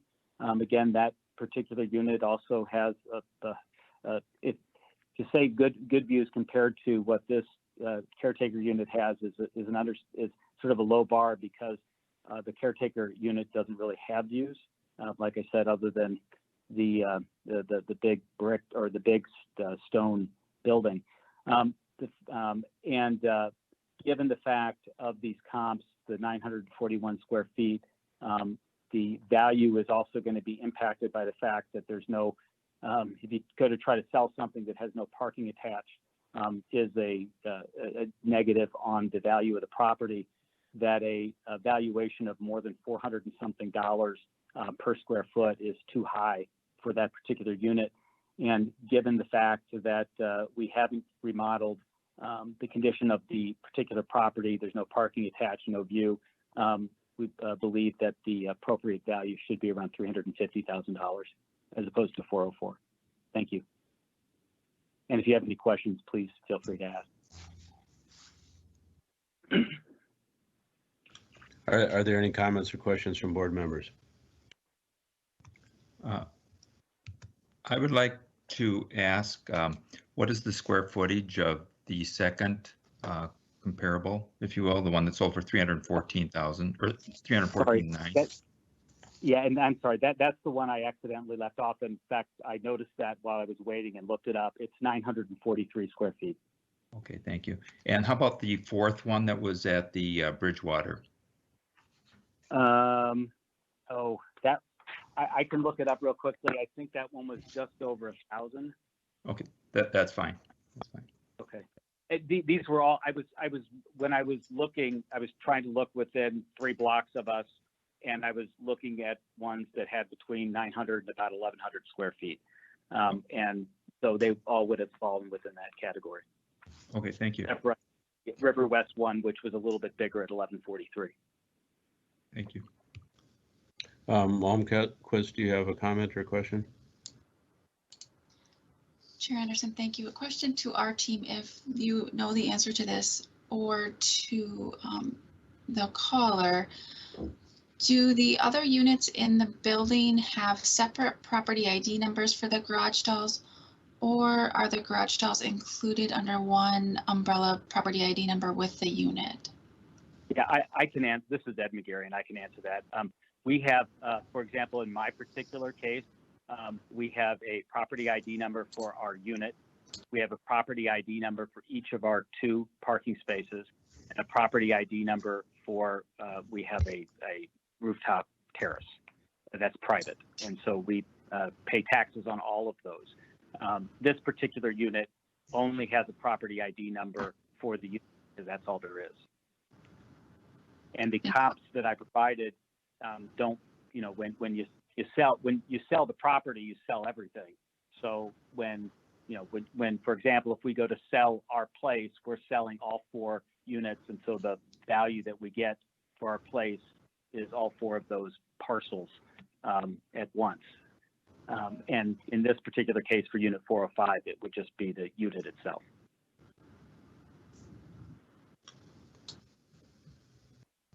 Did that answer your question, Ms. Malmquist?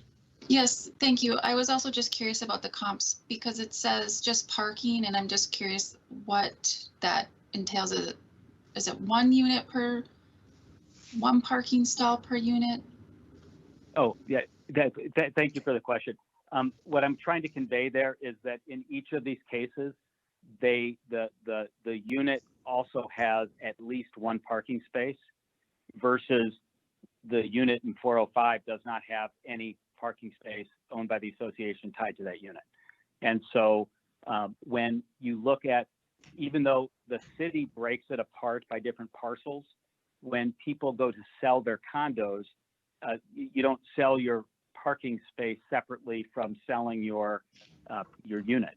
And so the value that's listed here, so for example, on the 401 First Street South, the unit 1013, which sold for $314,900, in that particular case, that included both parking and the unit itself. And that's all I was trying to convey with that. Thank you. Are there any other comments or questions from members of the board?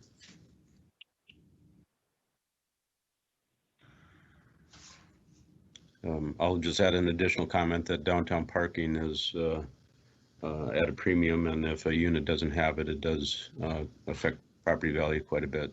Board Member Bland. Yes, I'm prepared to move that we adjust the value to $350,000.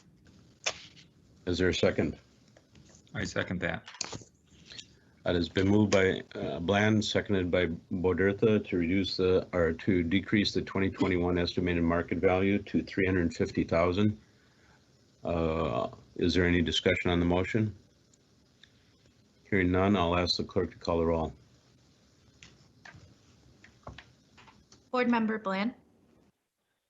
Aye. Board Member Bodertha, Aye. Board Member Chow, Aye. Chair Anderson. Aye. There are 4 ayes. Thank you. That carries and the motion is adopted. Thank you. Ms. Hanson, what is next on the agenda here? Mr. Chair, we've already the board has already made a decision on item 14. So next is item 15. The applicant is available. It's the application for 740 Portland Avenue, number 605, and parking stalls 241 and 242. I would invite the applicant to unmute and start your appeal for 5 minutes.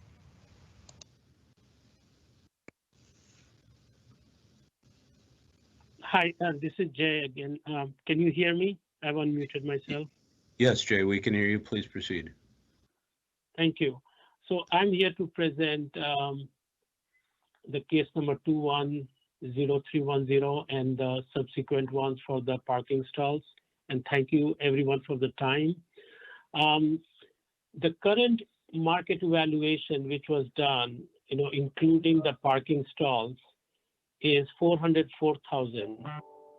And I have 2 points to make here. Point number 1 is on the property, in the tax records, I see the square footage for unit 605 is 1,270, but the actual unit is only 1,176 square feet. And I have attached a document when I, completed the, information. The second point I want to make is there is a unit 710 which was sold with 2 garage parking stalls at $380,000. And if I look at the square footage per unit, it is coming around 300. And based on that, if I compute my price, it comes to $352,800. So I'm requesting a consideration to lower the valuation from $404,000 to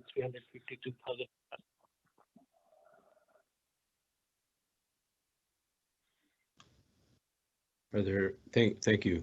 Are there any, is there any other discussion or questions from members of the board?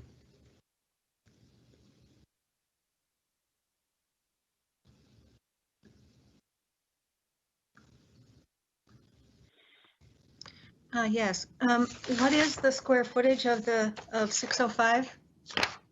1176. Thank you. Sure.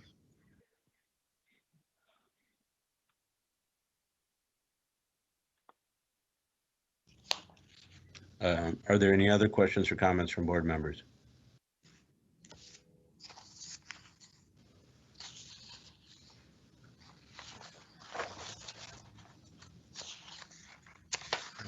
Hearing none, we will now consider and act on the appeal for 740 Portland Avenue, number 605.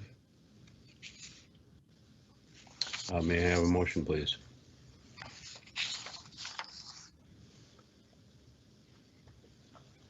Mr. Chair, I do have a question. Is it correct that the monthly rent on this is $2,495?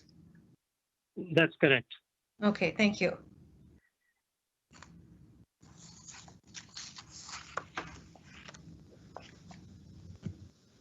If there are not any additional questions or comments, would a board member make a motion, please?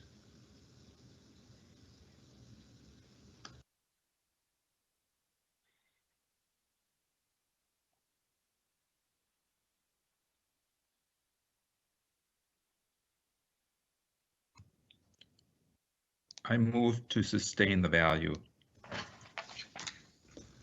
Is there a second? Second. It has been a motion has been made by Bodertha and seconded by Bland to sustain the 2021 estimated market value at $360,000. $360,000. Is there any discussion or on the motion? If not, I'll ask the clerk to call the roll.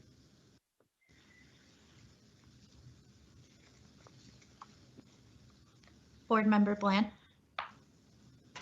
Aye. Board Member Bodertha. Aye. Board Member Chow. Aye.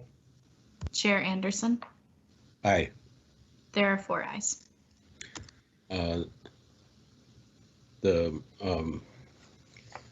carries and the motion is adopted. Now we have to vote on the parking stalls. Case number 21-0311. Is there any discussion or a motion on that? Move to sustain at 20,000. Um, Was that the correct It's evaluation? 22,000 is the current indicated value. Oh, all right, sustain. Is there a second? Second.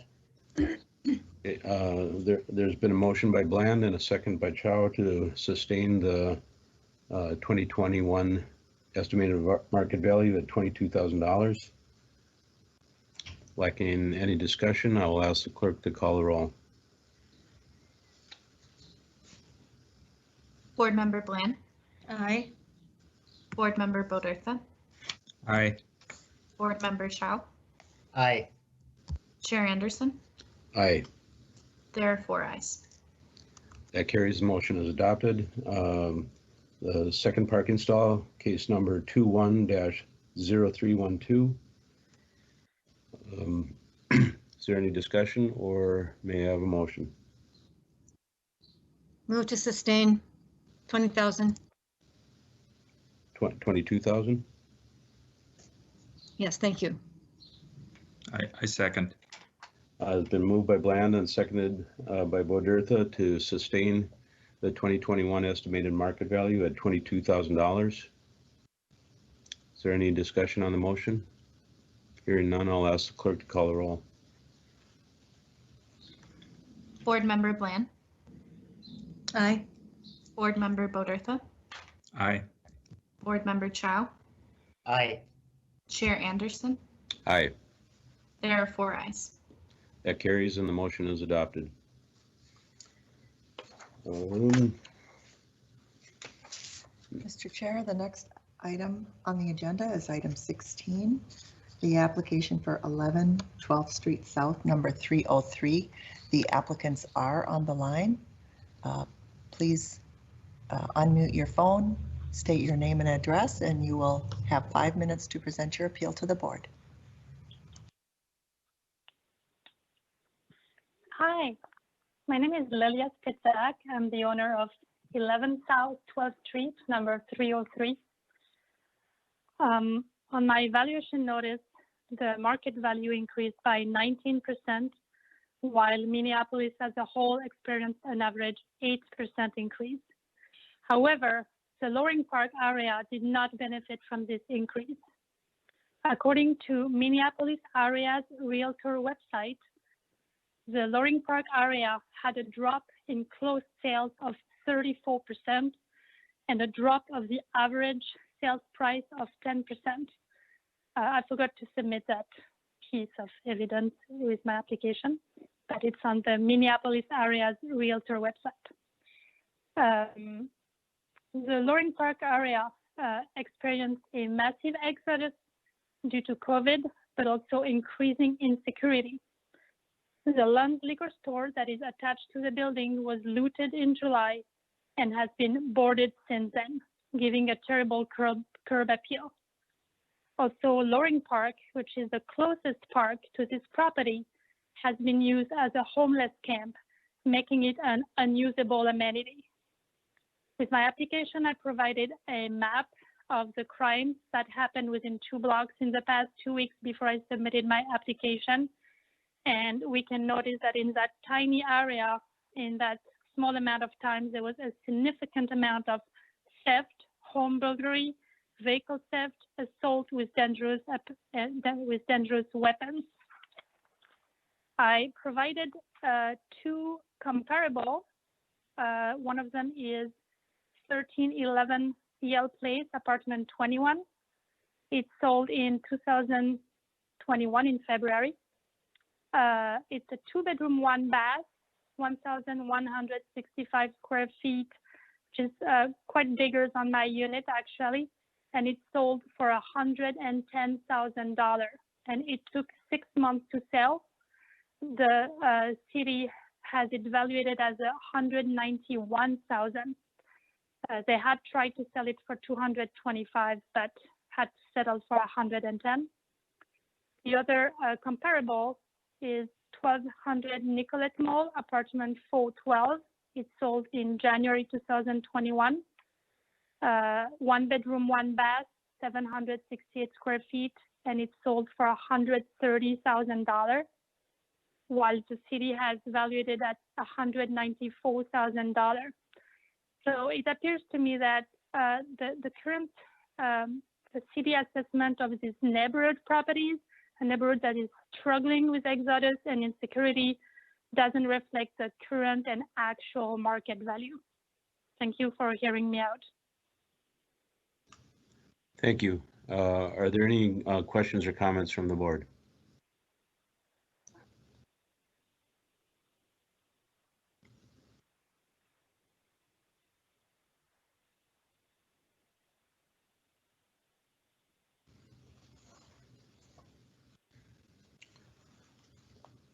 Are there any comments or questions from the board? I would like to ask about her comparable number 1311 Yale Place, apartment 21. Does that mean it's on the first floor if it's got a low number like that? Potentially, I'm not totally sure. Yeah. Are you aware of why it might have sold for so much less than an asking price of, I don't remember. There is like the number of listings in Loring Park has increased by 33% compared to last year. People are trying to sell their properties because and they would take anything at this point. Thank you. Board Member Badurtha, I can tell you that 1311 Yale Place is a much older building, and those properties often stay on the market quite a long time before they sell. Yes, if I may add, I'm sorry to interrupt. My building was built in 1907. It's also a brown building like that. I know. Thank you.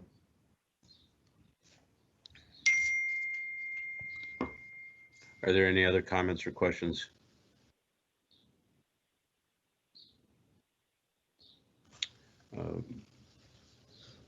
Hearing none, we'll now consider an act on the appeal for 11 12th Street South, number 303. May I have a motion, please?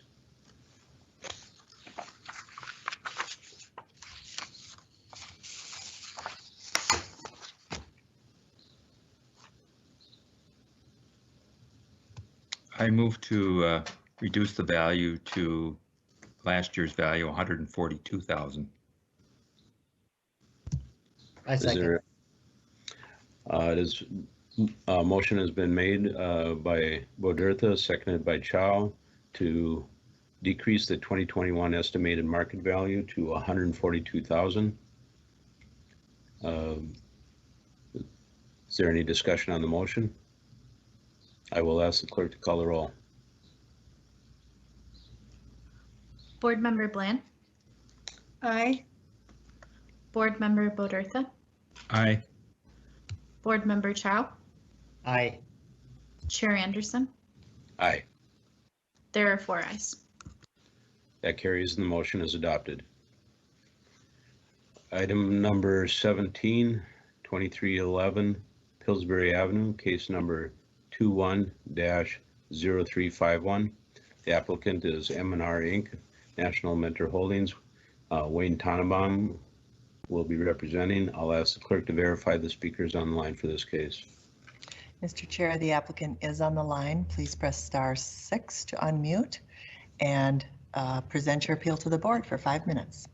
Yes, this is actually a senior living facility, and I don't know if that was supposed to be on the agenda for today. We also sent our packet of evidence. Did you receive that? Yeah, yes, we did.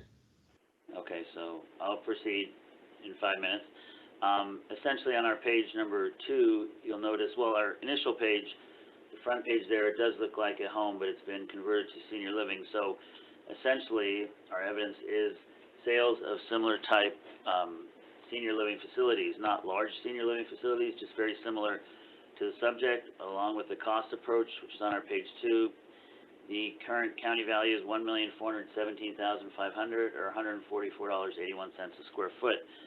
I'll show you our sales here in a second. They support much lower value along with our cost approach to value. One thing to note about the subject is on our page number 3, I think it was built in 1909, unless I'm incorrect, but I know the effective year, I believe, 1980, I think that's similar, hopefully, to what the county has on, and that's the effective year, but it was built, I believe, in 1909. So even the effective year is still a 40-year-old building, so please take that into account. The total building square feet, 9,789 square feet. And as we move along within the 5 minutes, we have pictures of the subject, both aerials and a front view. But more importantly, on page number 8, these are sales of other healthcare assisted living type facilities, which the subject is assisted living. As you can see, we are on for $144.81 a square foot. It is hard to find similar sales from year 18 to year 20 or so within the range that are assisted living in the subject area. These are as close as sales as we found, and as you can see on page number 8, all of these sold for per square foot quite a bit lower. I think the more similar ones sold for about $102 and $109 a square foot, but nowhere near the $144 that the subject is on for. If you look on page number 9, that is where the subject is located along with the 4 sales of assisted living facilities. We gave a full CoStar report starting on page 10 of each of the assisted living facilities. Some have pictures, some do not. For example, on page number 15, I think that's a similar one. It seems to have sold for quite a bit less, but still a similar type facility. I think on page number 17, because there is a picture there, and it does look similar as a house in a sense, converted to an assisted living. That one sold for $109 a square foot, quite similar to the subject, and that was actually built in 1992 on our page 17.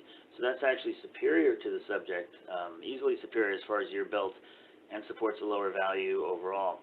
Our page number 19 is our cost approach. That's just a backup approach to show that if you did this on an improvement basis and land value, but especially on improvements, which we included our Marshall and Swift analysis, the bottom line is, regardless of how you look at it, if on a cost basis, the improvements would be lower. And that's just more of a backup approach to show that our sales are in line with our cost in a sense, and that overall, especially on the sales, that it does support a lower value for the subject property.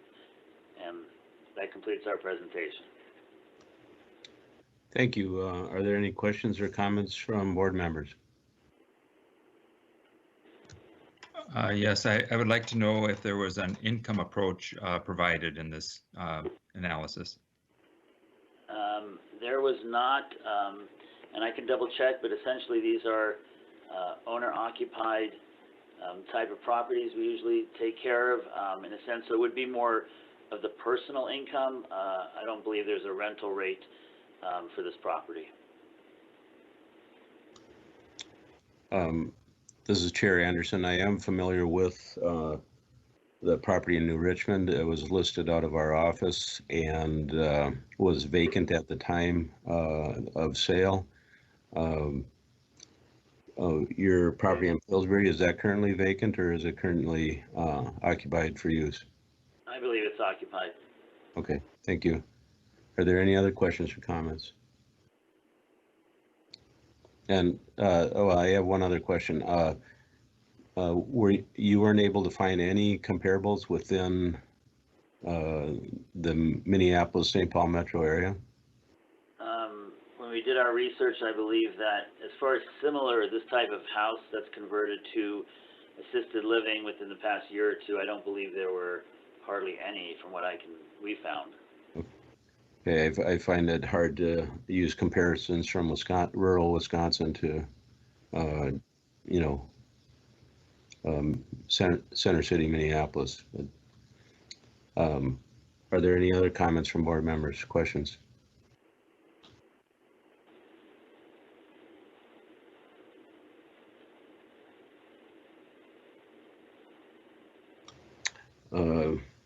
Hearing none, we'll now consider an act on the appeal for 2311 Pillsbury Avenue. May I have a motion, please?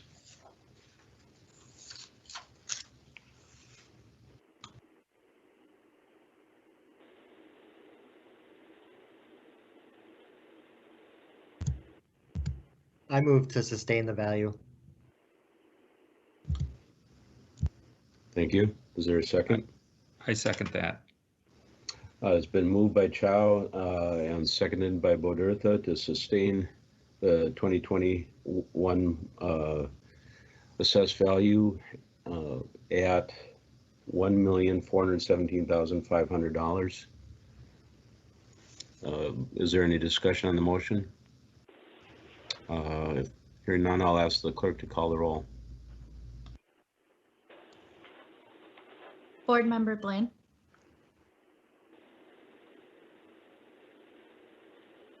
Board Member Bodertha. Aye.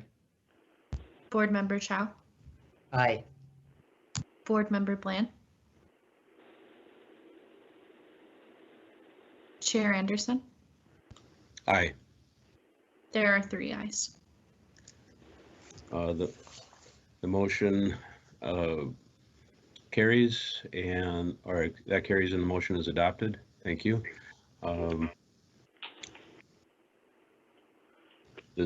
Are we moving on to item number 18?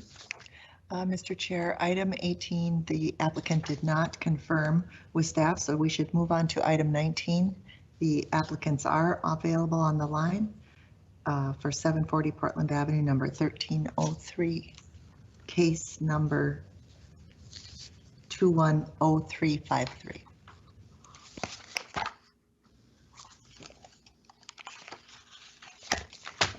The applicant is Jeffrey Guttinger. I'll ask the clerk to verify that the speaker is on the line. And if you are, press *6. Mr. Chair, yes, the applicant is on the line. Please address the board and proceed with your appeal for 5 minutes. Good morning, it's Jeff Gettinger. Thank you. Please proceed. As indicated in my my submission, I've got 2 comparables in my building.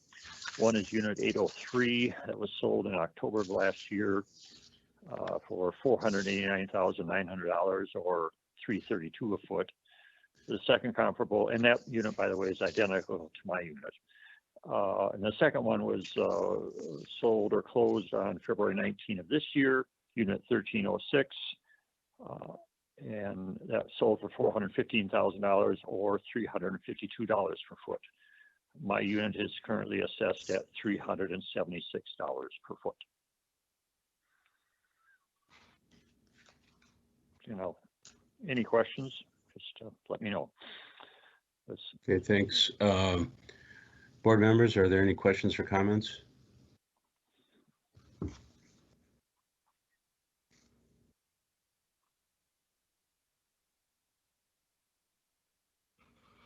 I noticed the applicant mentioned that 803 was the same size as his unit, but I show a difference in size there.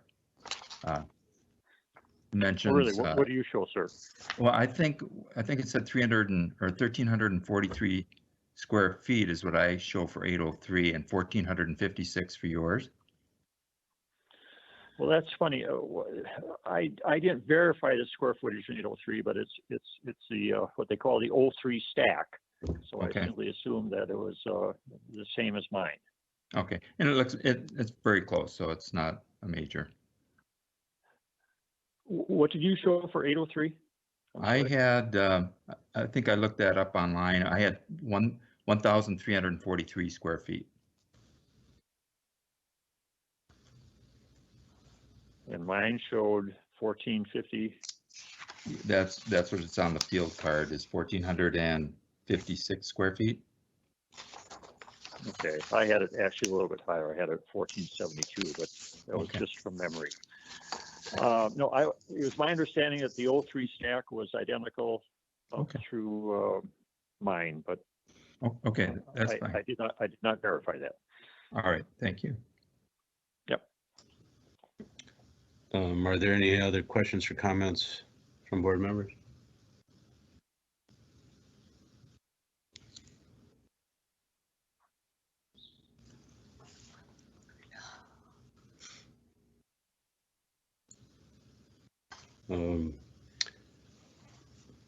Not hearing any, we'll now consider an act on the appeal for 740 Portland Avenue, number 1303. May I have a motion, please?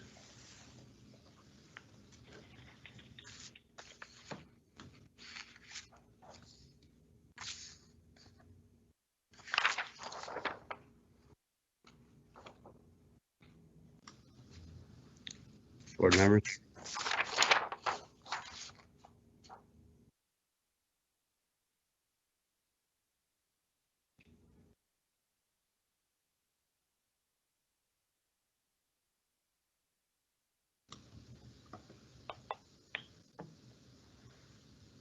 Do we have a motion on 740 Portland Avenue, number 1303? I move to sustain the value. Thank you. Is there a second? I'll second. It's been moved by Bland and seconded by Bodertha to sustain the 2021 estimated market value at $510,000. Is there any discussion on the motion? I will ask the clerk to call the roll.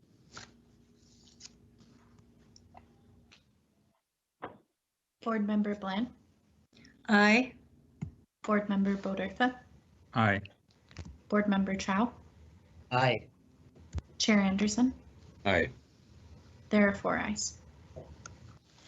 That carries and the motion is adopted. Will I get something in writing? Yes, it'll be sent out after the adjournment of the okay. process. Very good. Very good. Thank you. Yep, and you may appeal to the county if you're so inclined. No, I understand that. Thank you for your time. Appreciate it. Yep, bye now. Ms. Hanson, what's next? Mr. Chair, item 20, the appeal. That appeal, the applicant did not confirm with staff, so we will move to item 21. Application for 5228 James Avenue South, case number 21-0355. The applicants are on the line. Please press *6 to unmute your line, and you may proceed to present your appeal to the board. Hello, thank you. I am Randy McInnes, 5228 James Avenue South. Our home valuation for the new year was increased by $73,000 or 15%.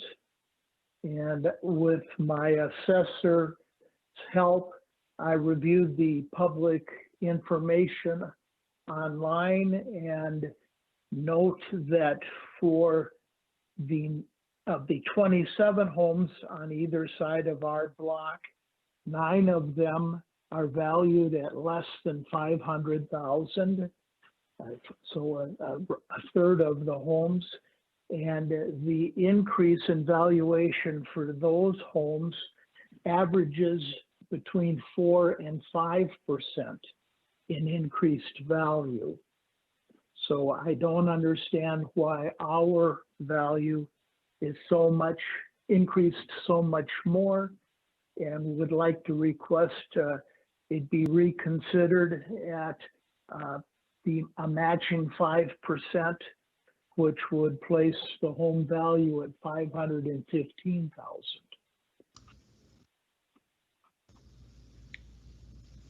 Thank you. Are there any questions or comments from board members?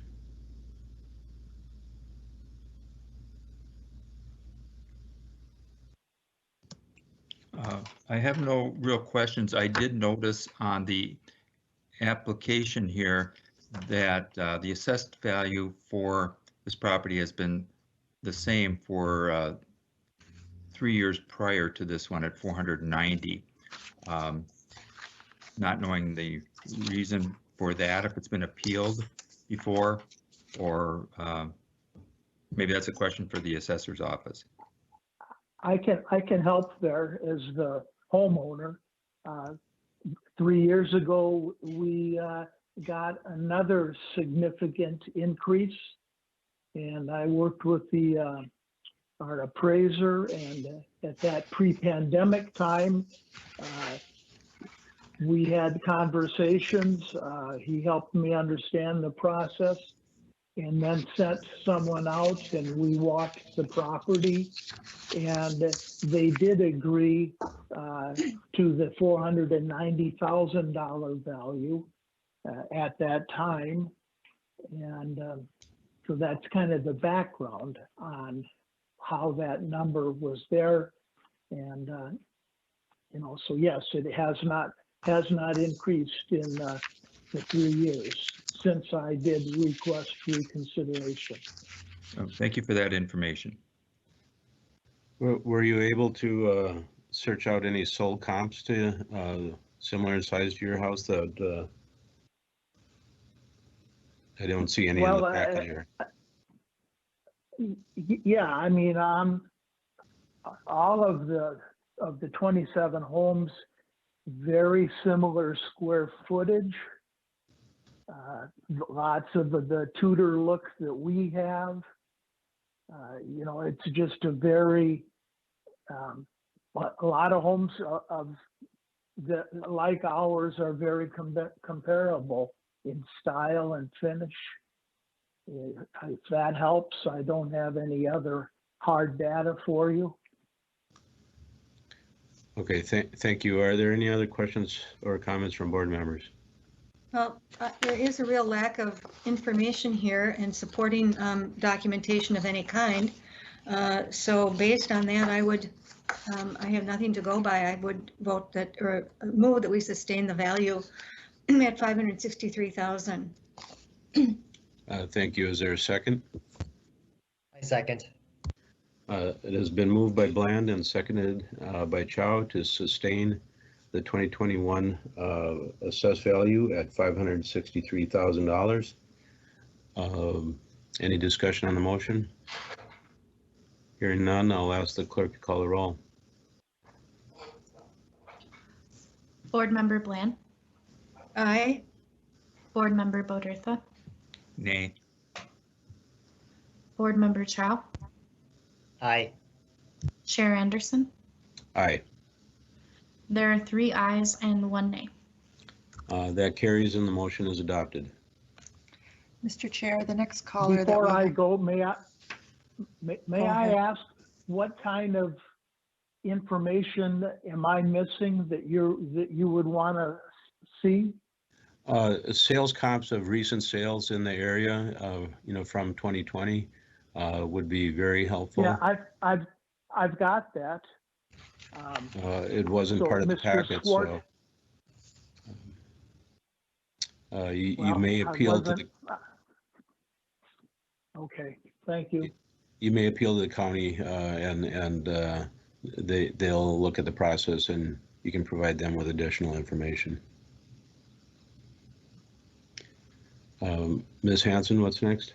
Yes, Mr. Chair, the next caller who's on the line is for item 24 on our agenda, application for 1225 LaSalle Avenue, number 1503, case 21-0359.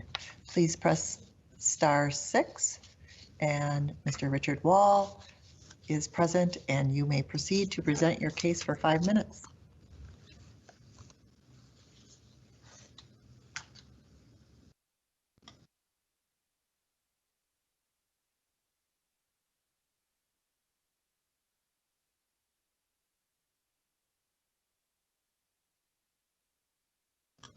Mr. Wall, press *6. I just press star. Okay. So yeah, I received an evaluation increase this year in the 20% range from 200,000, 43,000 to 293,000. And I have just gone through a refinancing on my property loan and was given an appraisal. This is third party, and I forwarded that to you to look at, which that came in, and I believe 270. I don't know why I don't have it in front of me, but I also a property just above me, and you heard before they talk about an 03 stack. Well, I'm also in a stack type situation, and the property one floor above me just sold within the last month for $240,000. They had listed at, excuse me, $220,000. They had listed for $240,000 to begin with, and finally closed at $220,000. There also was a previous on the agenda previously a 1225 LaSalle Avenue property, 1304, which in our arrangement in this building, they're a mirror image. Basically across the hall is a mirror image of my unit.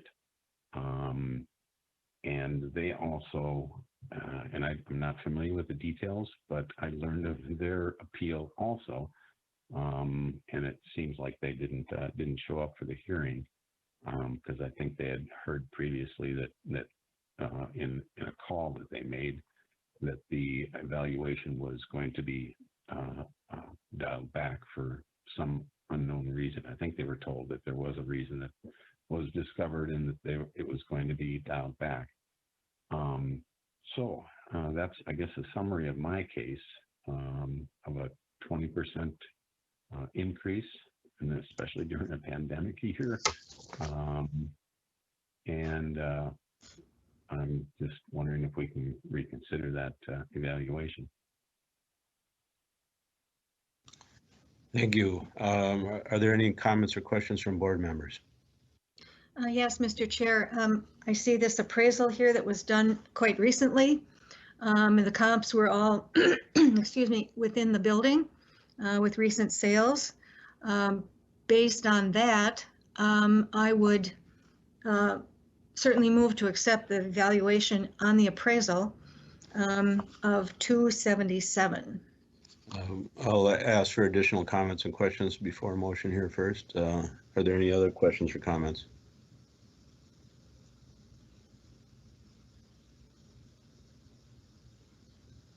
Hearing none, go ahead with your motion. Thank you, Mr. Chair. I move that we adjust the value to $277,000. I second that. Okay, it's been motion has been made by Blandon, seconded by Bodertha to decrease the 2021 estimated market value to $277,000.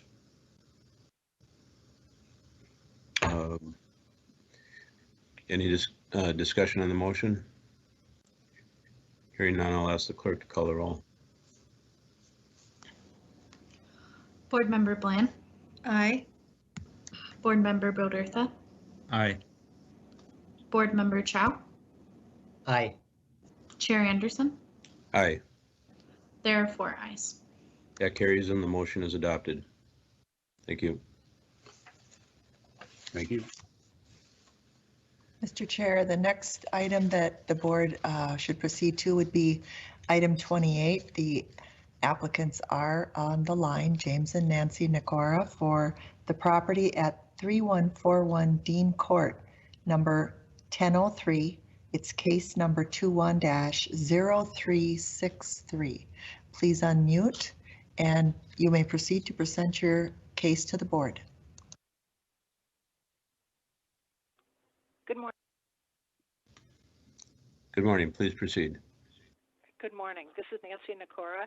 I'm appealing our property evaluation from $413,000 to $391,500, which was our evaluation last year. We had 4 criteria when we bought this property. One was the location with proximity to recreation, shopping, and a library. Condition of the apartment was number 2 with square footage and storage and move-in readiness. Number 3, indoor parking and amenities. And number 4, long-term investment value and resale. We've been happy with our choice, but we have felt that there have been some reductions in the value of our home in the last couple of years, partly because of in the location. With the reconstruction of Hennepin Avenue South, many of the businesses that attracted us have closed, including North Face, Columbia, the Apple Store, most of the business in Calhoun Square. Many other businesses that we used have only curbside or takeout because of the pandemic, and with the reduction or the elimination of parking on Hennepin, it's a really difficult option. From a recreational standpoint, when we arrived, the Kenilworth Trail was a wonderful natural path just steps from our door. We liked exploring on our trikes, and because of the construction of the SWLRT, the light rail, which is only inches from our building, we no longer have access to the downtown, and it's very difficult to access trails to the west. The Midtown Greenway still goes to the east, but Cedar Lake Trail to the west terminates at France, taking us into car traffic in the neighborhood. And on trikes, we don't feel safe using that. The neighborhood suffers from an increase in theft and vandalism, epitomized by the fire that destroyed the Bede-Makaska Pavilion in 2019, still unreplaced, and a decision hasn't been made about how to repurpose that area, which was such a significant outdoor enjoyment area in the neighborhood. With the trail loss and the SWLRT, we have loud noise every morning from 7 o'clock in the morning until late in the day.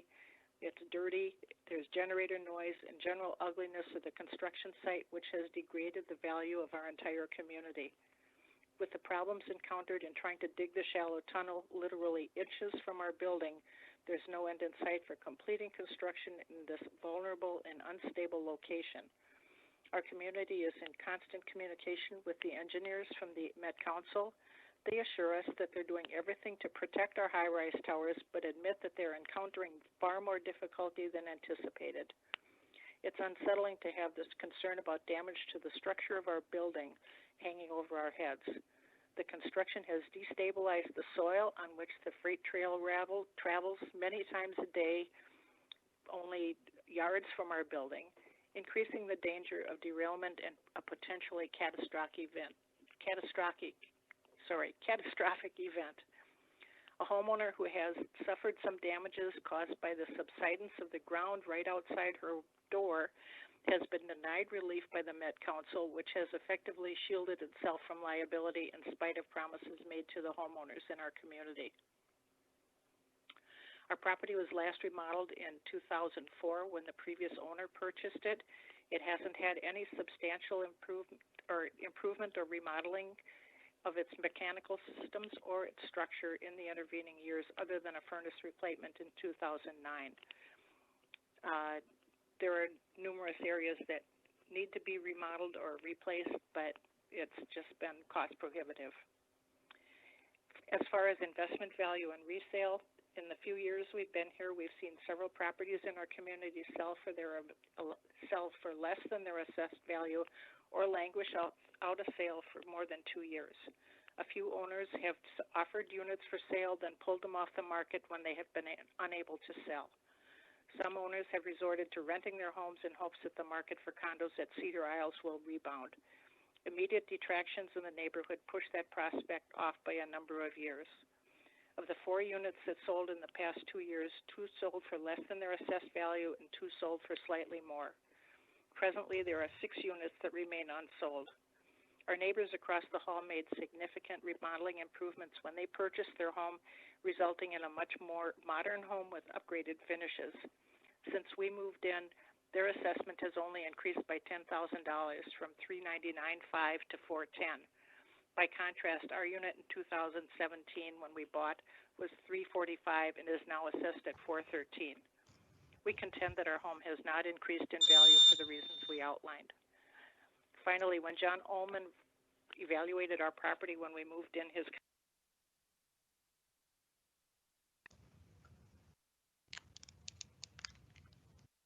Mr. Chair, that was 5 minutes for the speaker. Okay, thank you.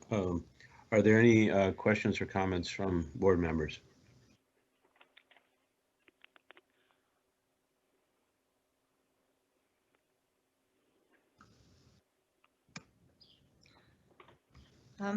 Mr. Chair, I'm wishing there was some comparables provided for sales there. Without those, however, I will say that there has been a lot of disruption in the area in various ways, as pointed out by the homeowner. So despite the lack of comparables to help us determine value here, I would consider some reduction. Thank you. Are there any other questions or comments from board members? Chair Anderson? Yes. This is Rebecca. I would just like to remind the board of that with these local board cases that came in 10 days before the board, again, our staff wasn't afforded the opportunity to review them. And it really is the charge of the board to make decisions based on evidence provided by the property owner.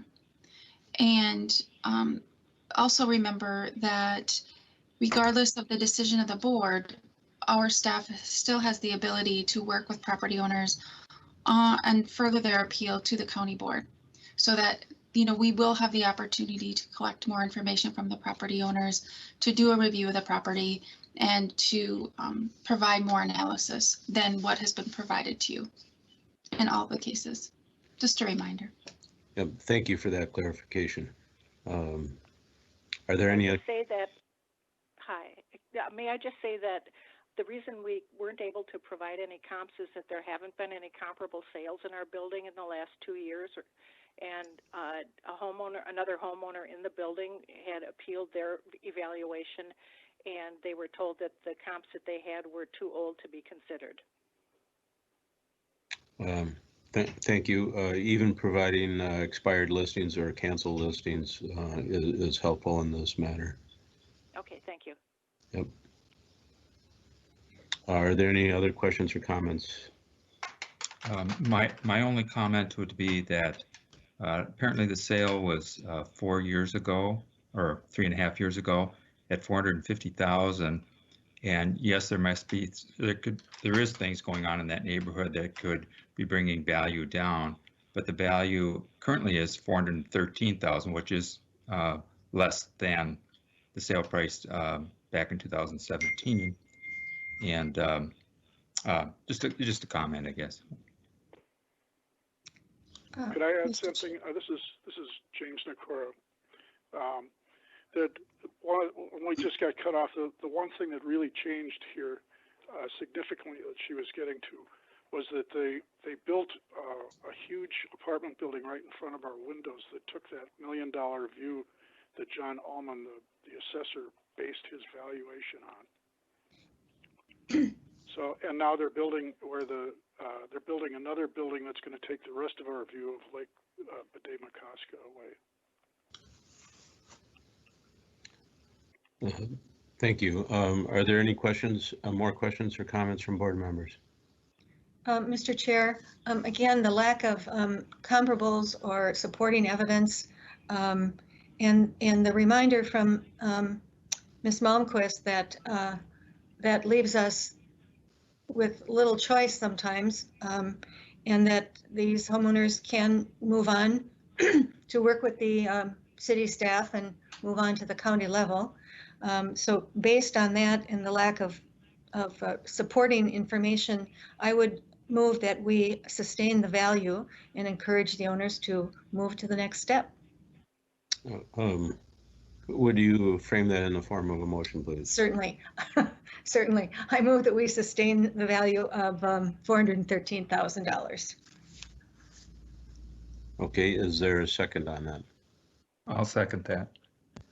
A motion has been made by Bland and seconded by Bodertha to sustain the 2021 estimated market value at $413,000.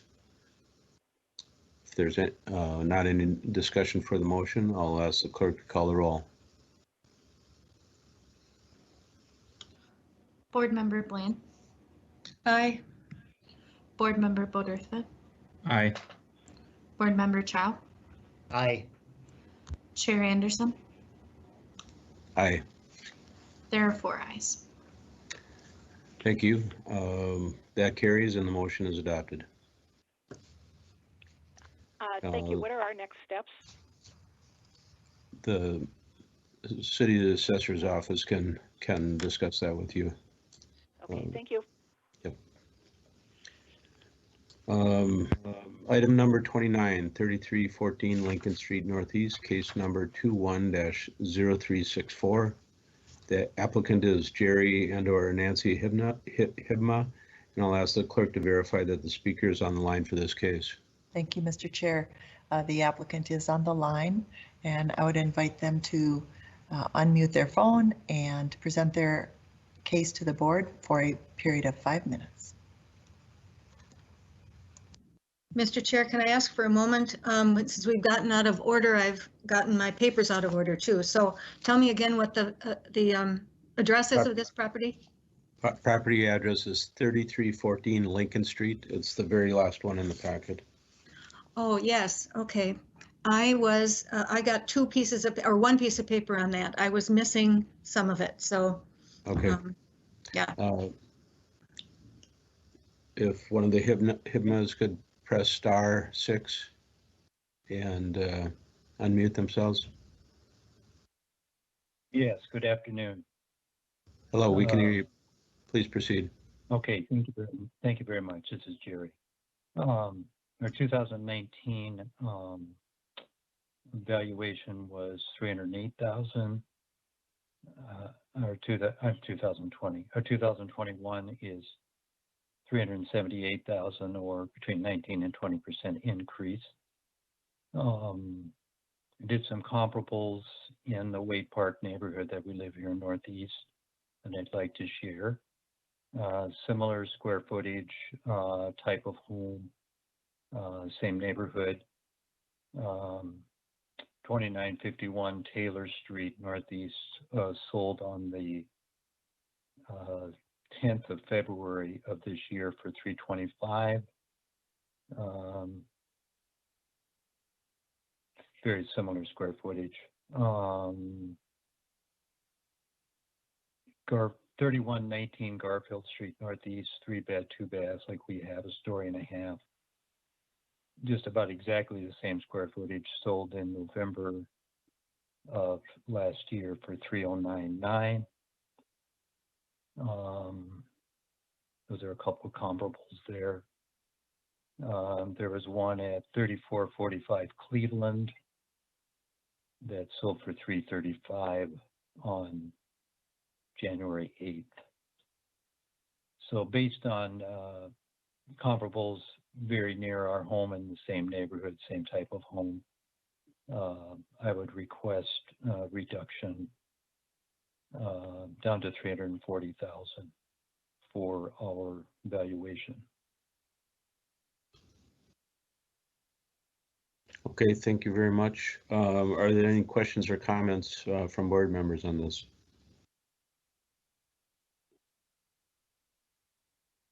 One comment that I have is that lack of photographs or further description of the subject property, and also lack of any additional information other than address and square footage on the comparable properties, leaves me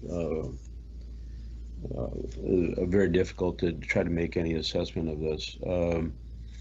Are there any other comments from board members?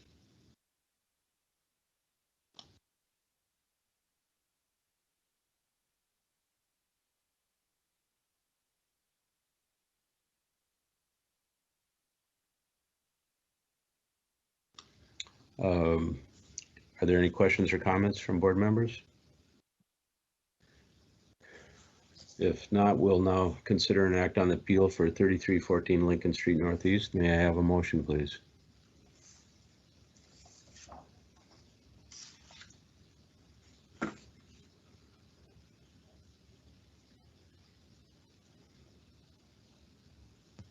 I'll move to sustain the value. Thank you. Is there a second?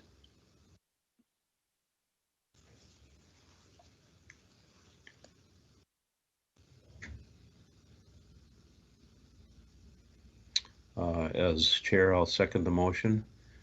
Is there any discussion on the motion? I'll ask the clerk to call the roll. Board Member Bland, Abstain?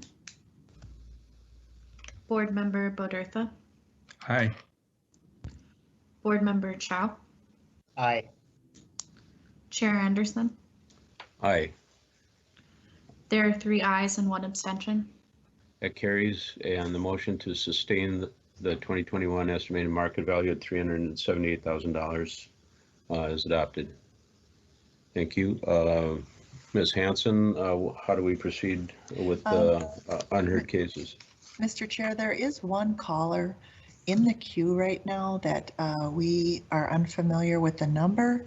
So if that caller could press *6, unmute themselves, and let us know what item that they are present today for.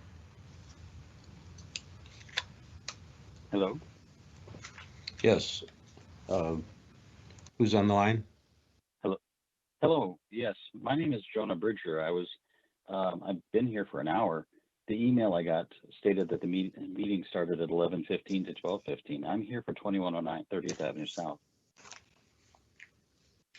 Did my number should have come up, 612-979-6615. I have it here, case number 21-0360. Yes, that's right. Did I miss the call? Because it seemed like everything was engaged when I joined the meeting at slightly before 11:15. Or yeah. Yeah, I'm sorry for any lack of clarification there. Sometimes if you're calling from a different phone number, they can't identify you. Oh no, this is my phone number. I like. Okay. Yeah, I'm calling from 612-979-6615. I'm sorry if I don't know, it should have shown up for you guys. Okay. Give us just 1 second here to sure. Sort through the paperwork for everyone to grab that file. Okay. Mr. Chair, that is item 25 on today's agenda. 2109 30th Avenue South, case number 21-0360. Okay, thank you, Mr. Bridger. Please proceed. This is my first time. I've never actually gotten this far. This house has a bit of history, and I don't know. I couldn't get an appraisal or scheduled in time for the meeting, so I'm just gonna kind of tell you. In 2005, I came. My dad was extracted out of the house, and I was called from Atlanta, notified in October to start guardianship conservatorship. I showed up in December, and after making sure he was okay, I checked on the house, and there was an ice flow. The authorities had boarded it up, and there was an ice flow coming out of my kitchen window. Within 6 months, he passed away. I moved up here because my brother asked me to help out with family matters and probate and all that.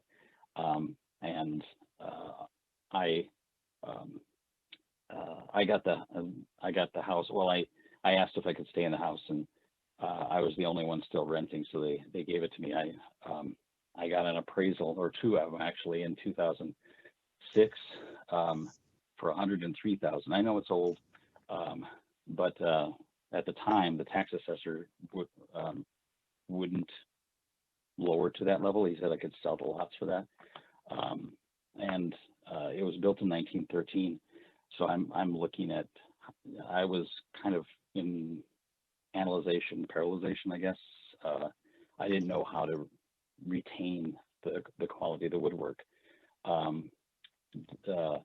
I lived there for 18 months, and with a hot plate, and the kitchen was destroyed. I took out the stove, the sink, and the cabinets and everything, and I've been using it as storage essentially. I mean, I'm living here now, but after living there for 18 months, I realized, what am I doing living in a construction zone when I could be buying a house for pennies on the dollar?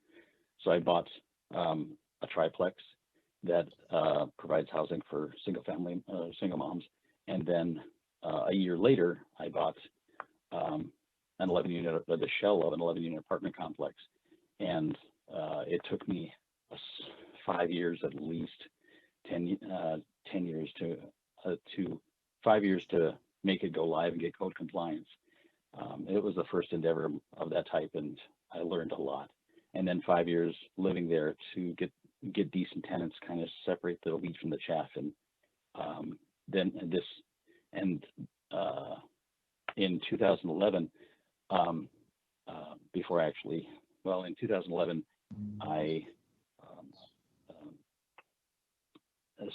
somebody had dumped mattresses, and I put those behind 2109. Within 48 hours, somebody lit them on fire. And which caused me to replace the garage in 2011. Before then, I replaced all the hot and cold water lines, 5 radiators, and the boiler. And up until then, that's all the improvements I've done, except for now. My nephew moved up here as to adult up, and so we got him his GED and driver's license, and I got him a job. So he's living over at the 11 unit. And then I moved over here to start focusing on this house. I added a metal roof. I took out a home equity line of credit, and I've just added the roof. But I think that the home values have kind of outpaced the true value of this house. I'm trying to make it look better, and then the kitchen and the bathroom, I can see my kitchen through my bathroom floor. It looks worse on the inside, but I haven't provided pictures because one of the assessors that I talked to, or one of the appraisers that I talked to, said that you guys, there's a risk of actually condemning the property, and this is my childhood home. I'm trying to better it. The next on the agenda is porch windows, and I've got a storm door that I already bought that. I just need to paint it, and so that the curb appeal isn't so bad while I continue to focus on the inside, but kitchens are running. The bids I've been getting are $80,000 and the bathroom's $50,000. I'm just trying to make improvements as I can afford them, and I've with the 2 investment properties, a lot of that money goes back in. You've used your allotted time, 5 minutes. I'll open up to the board members for questions and comments.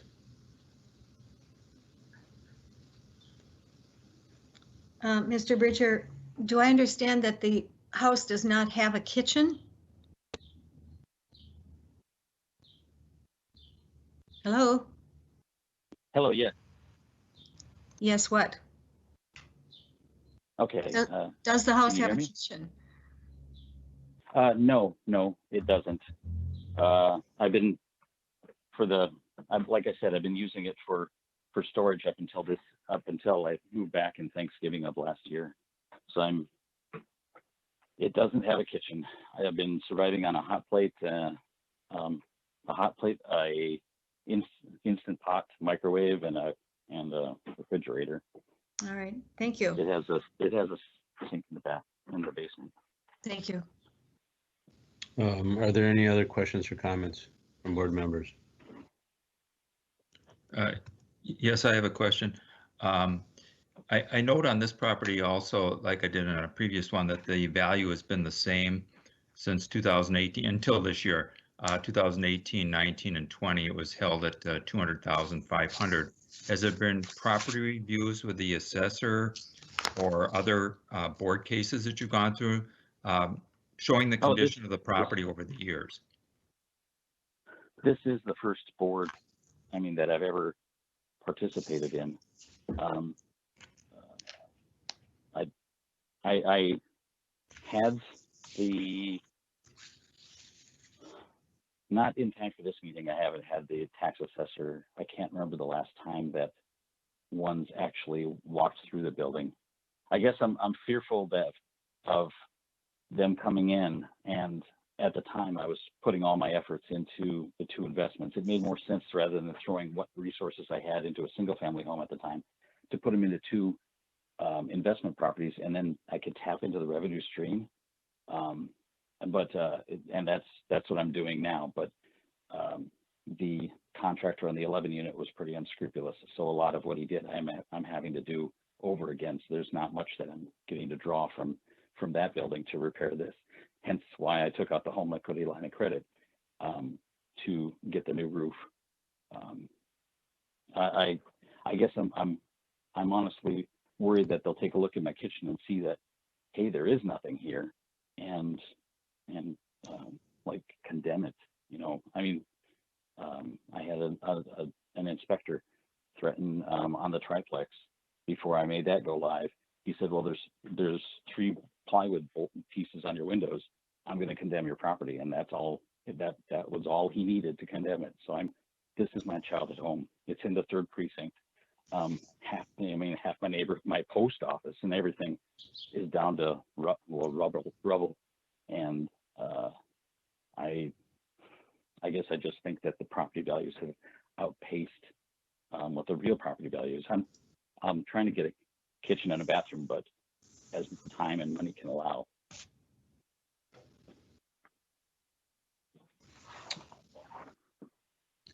Thank you. Are there any other questions and comments from the board members?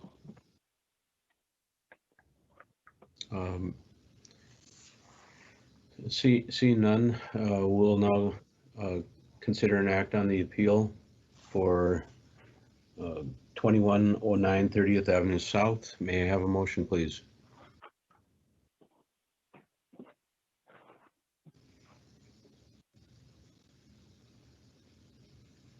Board members?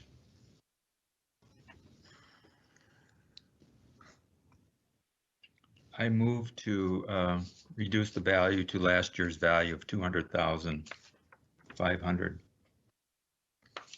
Is there a second? I second. It has been moved by Bodertha and seconded by Chow to decrease the 2021 estimated market value to $200,500. Is there any discussion on the motion? Hearing none, I'll ask the clerk to call the roll. Board Member Bland. Aye. Board Member Bodertha. Aye. Board Member Chow. Aye. Chair Anderson. Aye. There are 4 ayes. That carries and the motion is adopted. Ms. Hanson, how late can we go here? And I guess board members, how late are you allotted to go? Mr. Chair, I would ask Ms. Malmquist to weigh in. We do have another broadcast meeting that's scheduled for 1:30 today, so we would need to be done with this meeting by 1 o'clock. Board members, are you okay going till 1 o'clock? That'll be fine. Yeah, that's fine. I will be joining another, no, I'm sorry, they changed it to 2, so yeah, I'm good to 1. Okay. Ms. Hanson, do you recommend that we go back all the way to, I can't even find the list any longer. I believe it's agenda item 6 would be if you're looking at the agenda, but I will defer to Ms. Malmquist as well to walk you through the write-in appeals and the other phone-in appeals for the applicants who didn't appear today. Thank you. Ms. Malmquist, how should we proceed with these? Chair Anderson, thank you very much. So we have 2 categories of appeals left today. The first are the ones where we sent out the hearing schedule and we didn't receive confirmation back on those. And there are a handful of those calls or those cases.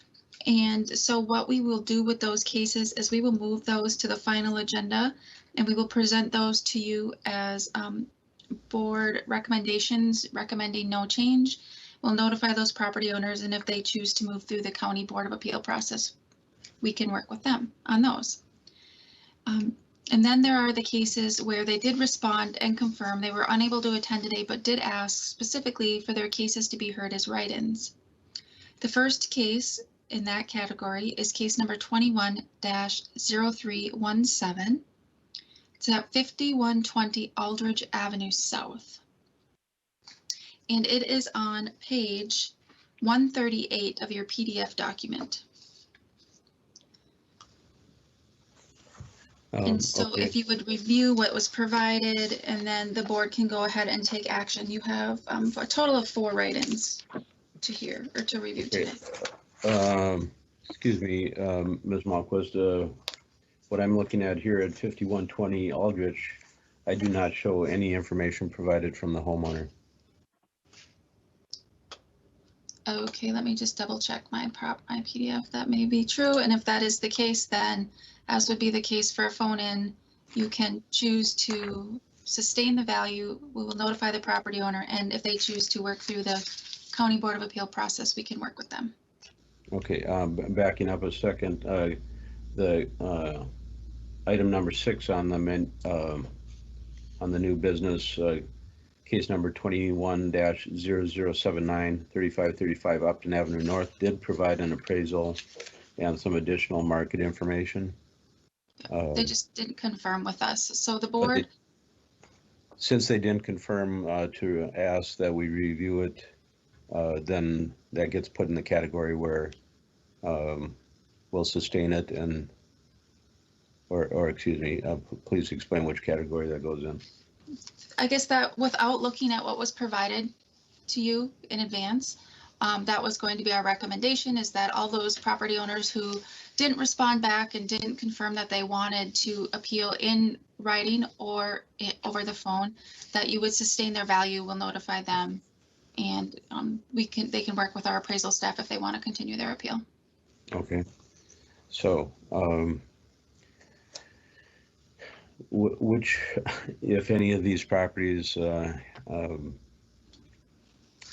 has done both sent in information and requested us to look at their written appeal? Let me move to the next case and just verify for you. This would be case number 21-0357 on page 449, beginning on page 449. And this property provided a small amount of narrative.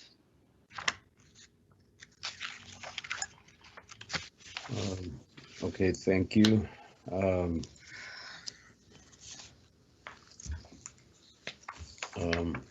Yes, a very, very small amount of information. A paragraph, a short paragraph. So we'll look at case number 21-0357, property address 317 Groveland Avenue, number 318. Are there any comments after review from the board? Mr. Chair, my notes here on this one says little info, and as I look again, that certainly is true.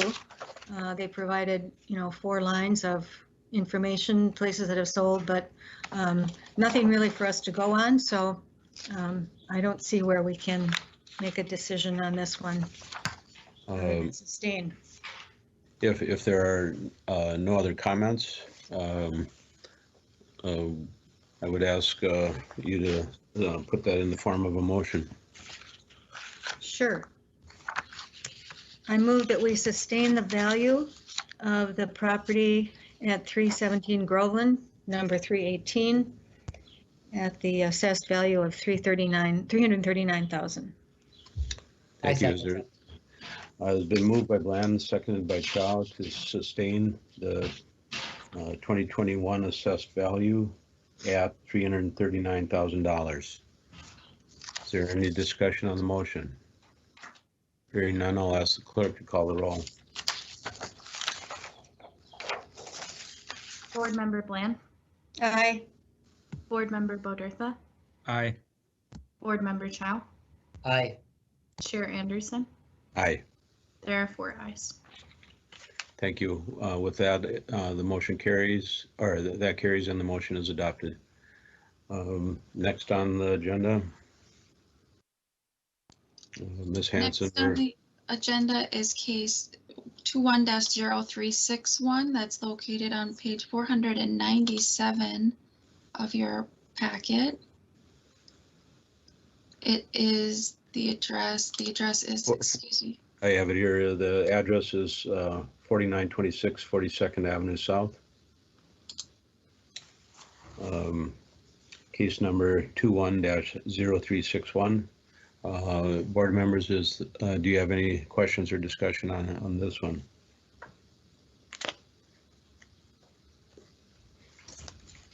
And Ms. Malmquist confirmed that the homeowner did request us to review this in the written form. That is correct, Chair Anderson. Thank you. My review of it, the greatest deal of knowledge was an energy audit provided and discussions of the energy issues. I found a lack of other substantial information to address the value here. Do any other board members have any comments or questions regarding this property?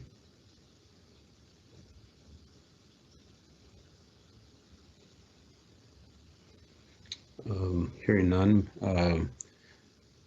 may I have a motion?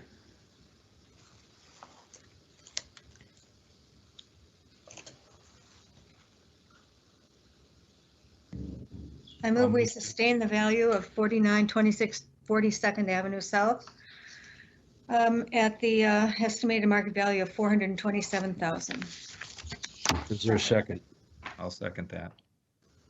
It's been moved by Bland, seconded by Bodertha to sustain the 2021 estimated market value at $427,000.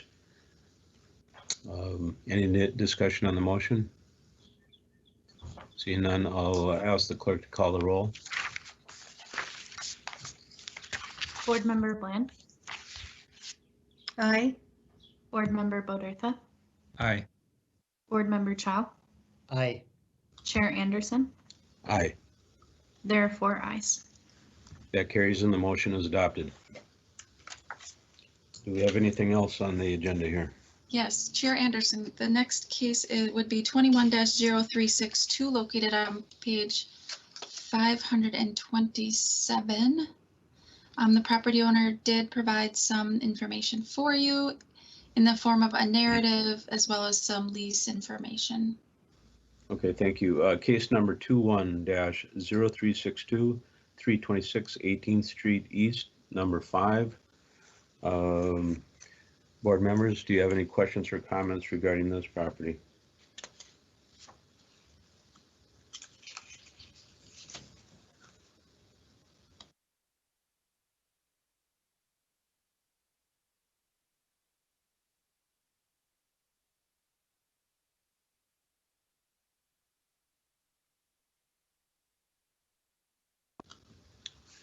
Board members, do you have any questions or comments?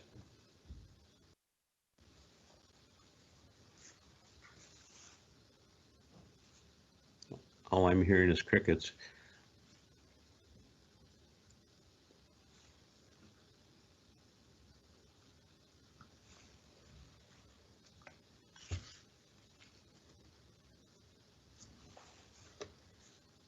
Mr. Chair, the information provided I didn't find to be particularly helpful in helping me come to some sort of a decision. So based on that, I would move to sustain the value at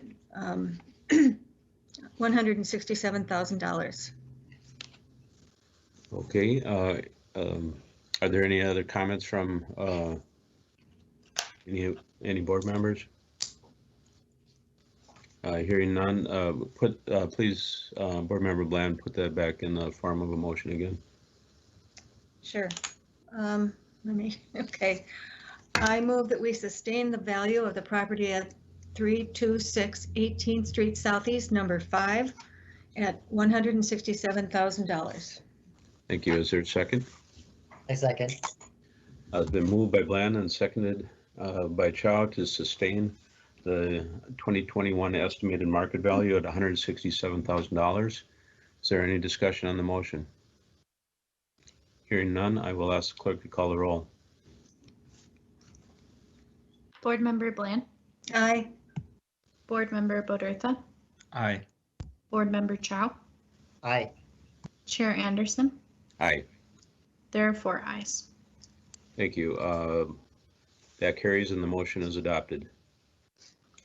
Chair Anderson, so going back to that first write-in case, it's case 21-0317 at 5120 Aldrich Avenue South. It was one that provided no documentation. The board will need to take action on that as well.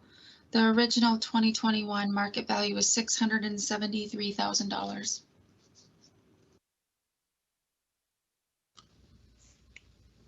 Okay, thank you. Case number 21-0317, 5120 Aldrich Avenue South. Are there any questions or comments from board members? There was, the last one I said had little evidence. This one had absolutely no evidence, so I would make a motion. Okay, any other comments?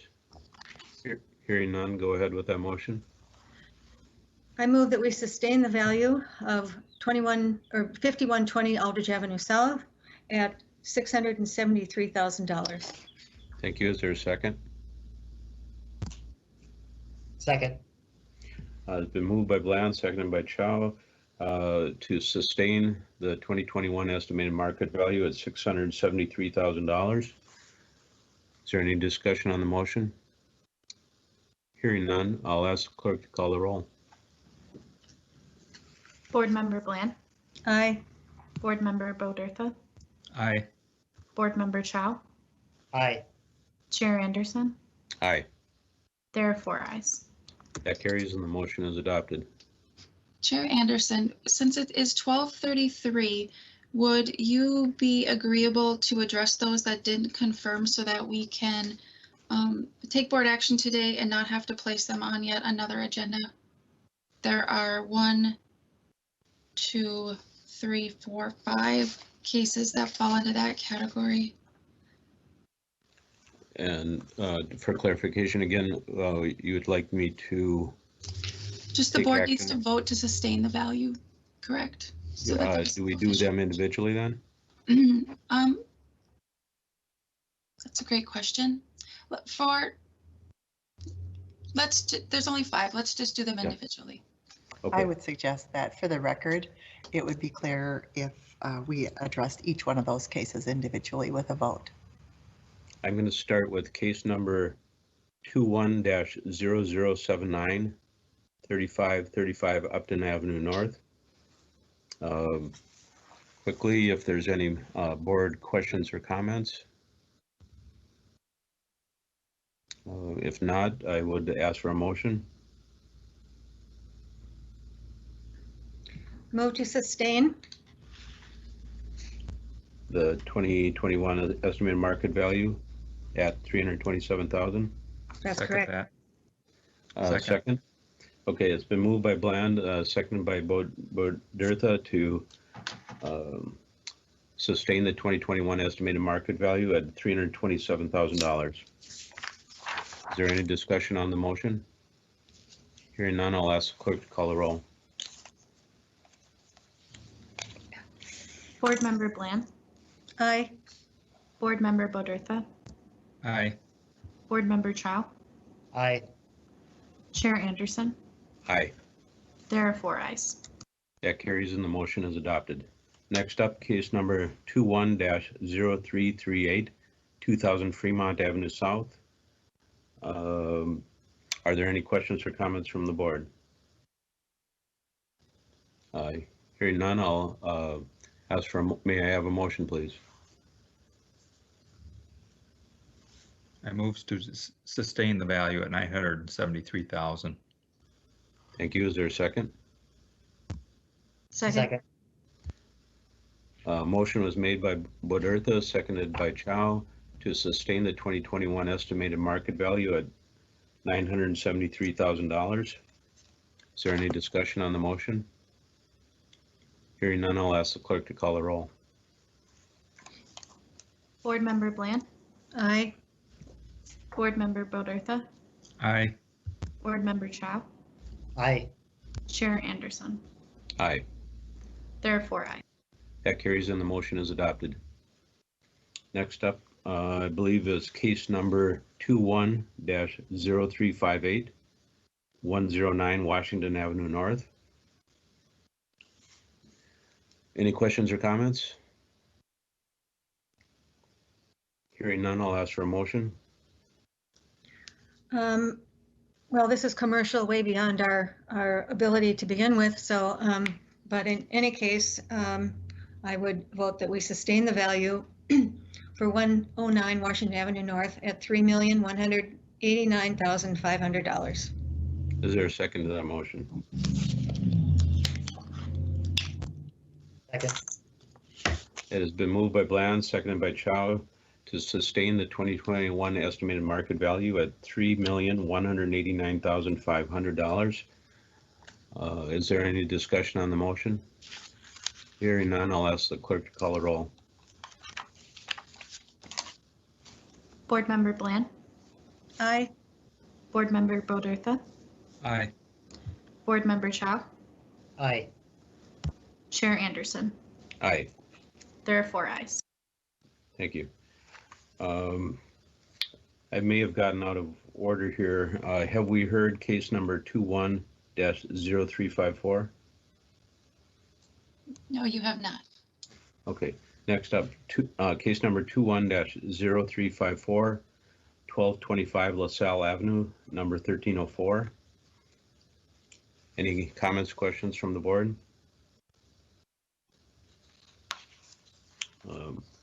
Other than very little evidence, may I have a motion?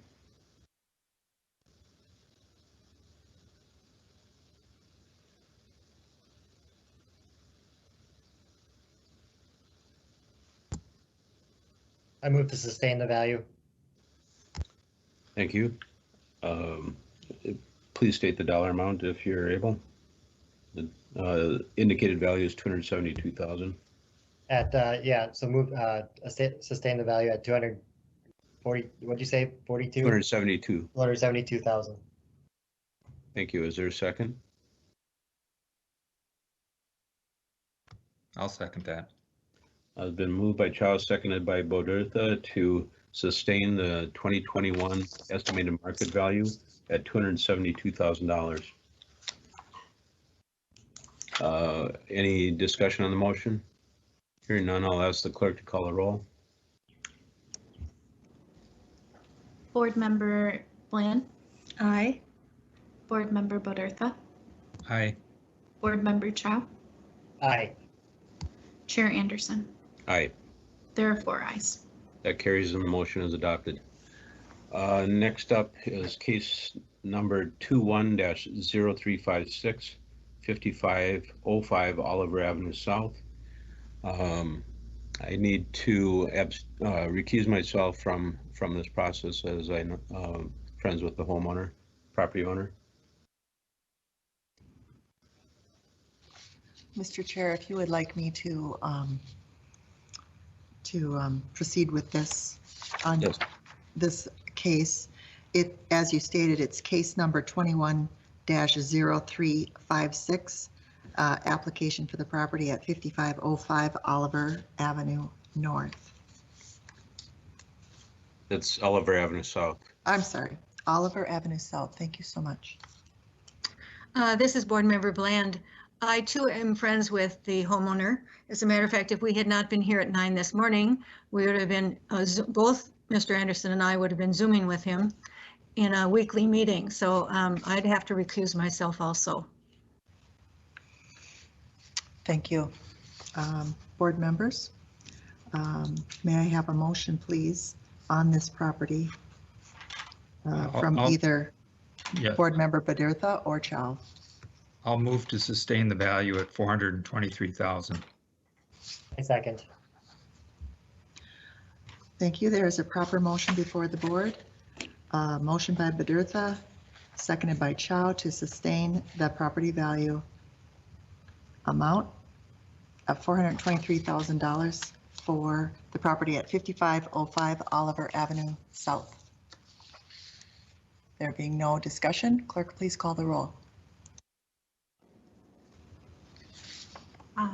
Board Member Bland abstains. Board Member Badirtha. Aye. Board Member Chow. Aye. And Chair Anderson abstains. So that's 2 ayes and 2 abstentions. Thank you. The motion carries. And it is adopted. I will now turn the floor back over to the chair. Thank you. Case number 21-0359, 1225 LaSalle Avenue, number 1503. Any discussion? Chair Anderson, I believe you took action on this call already, this case already. Thank you very much. I believe you've concluded your business for today. With that, we've completed all items on the agenda. I'll ask members and staff if there are any other matters to come before this meeting. If not, and without objection, I will declare this meeting recessed until the, excuse me? Oh, Sorry, sorry. If not, and without objection, I'll declare this meeting recessed until Thursday, April 22nd at 9 a.m. Thank you, everyone.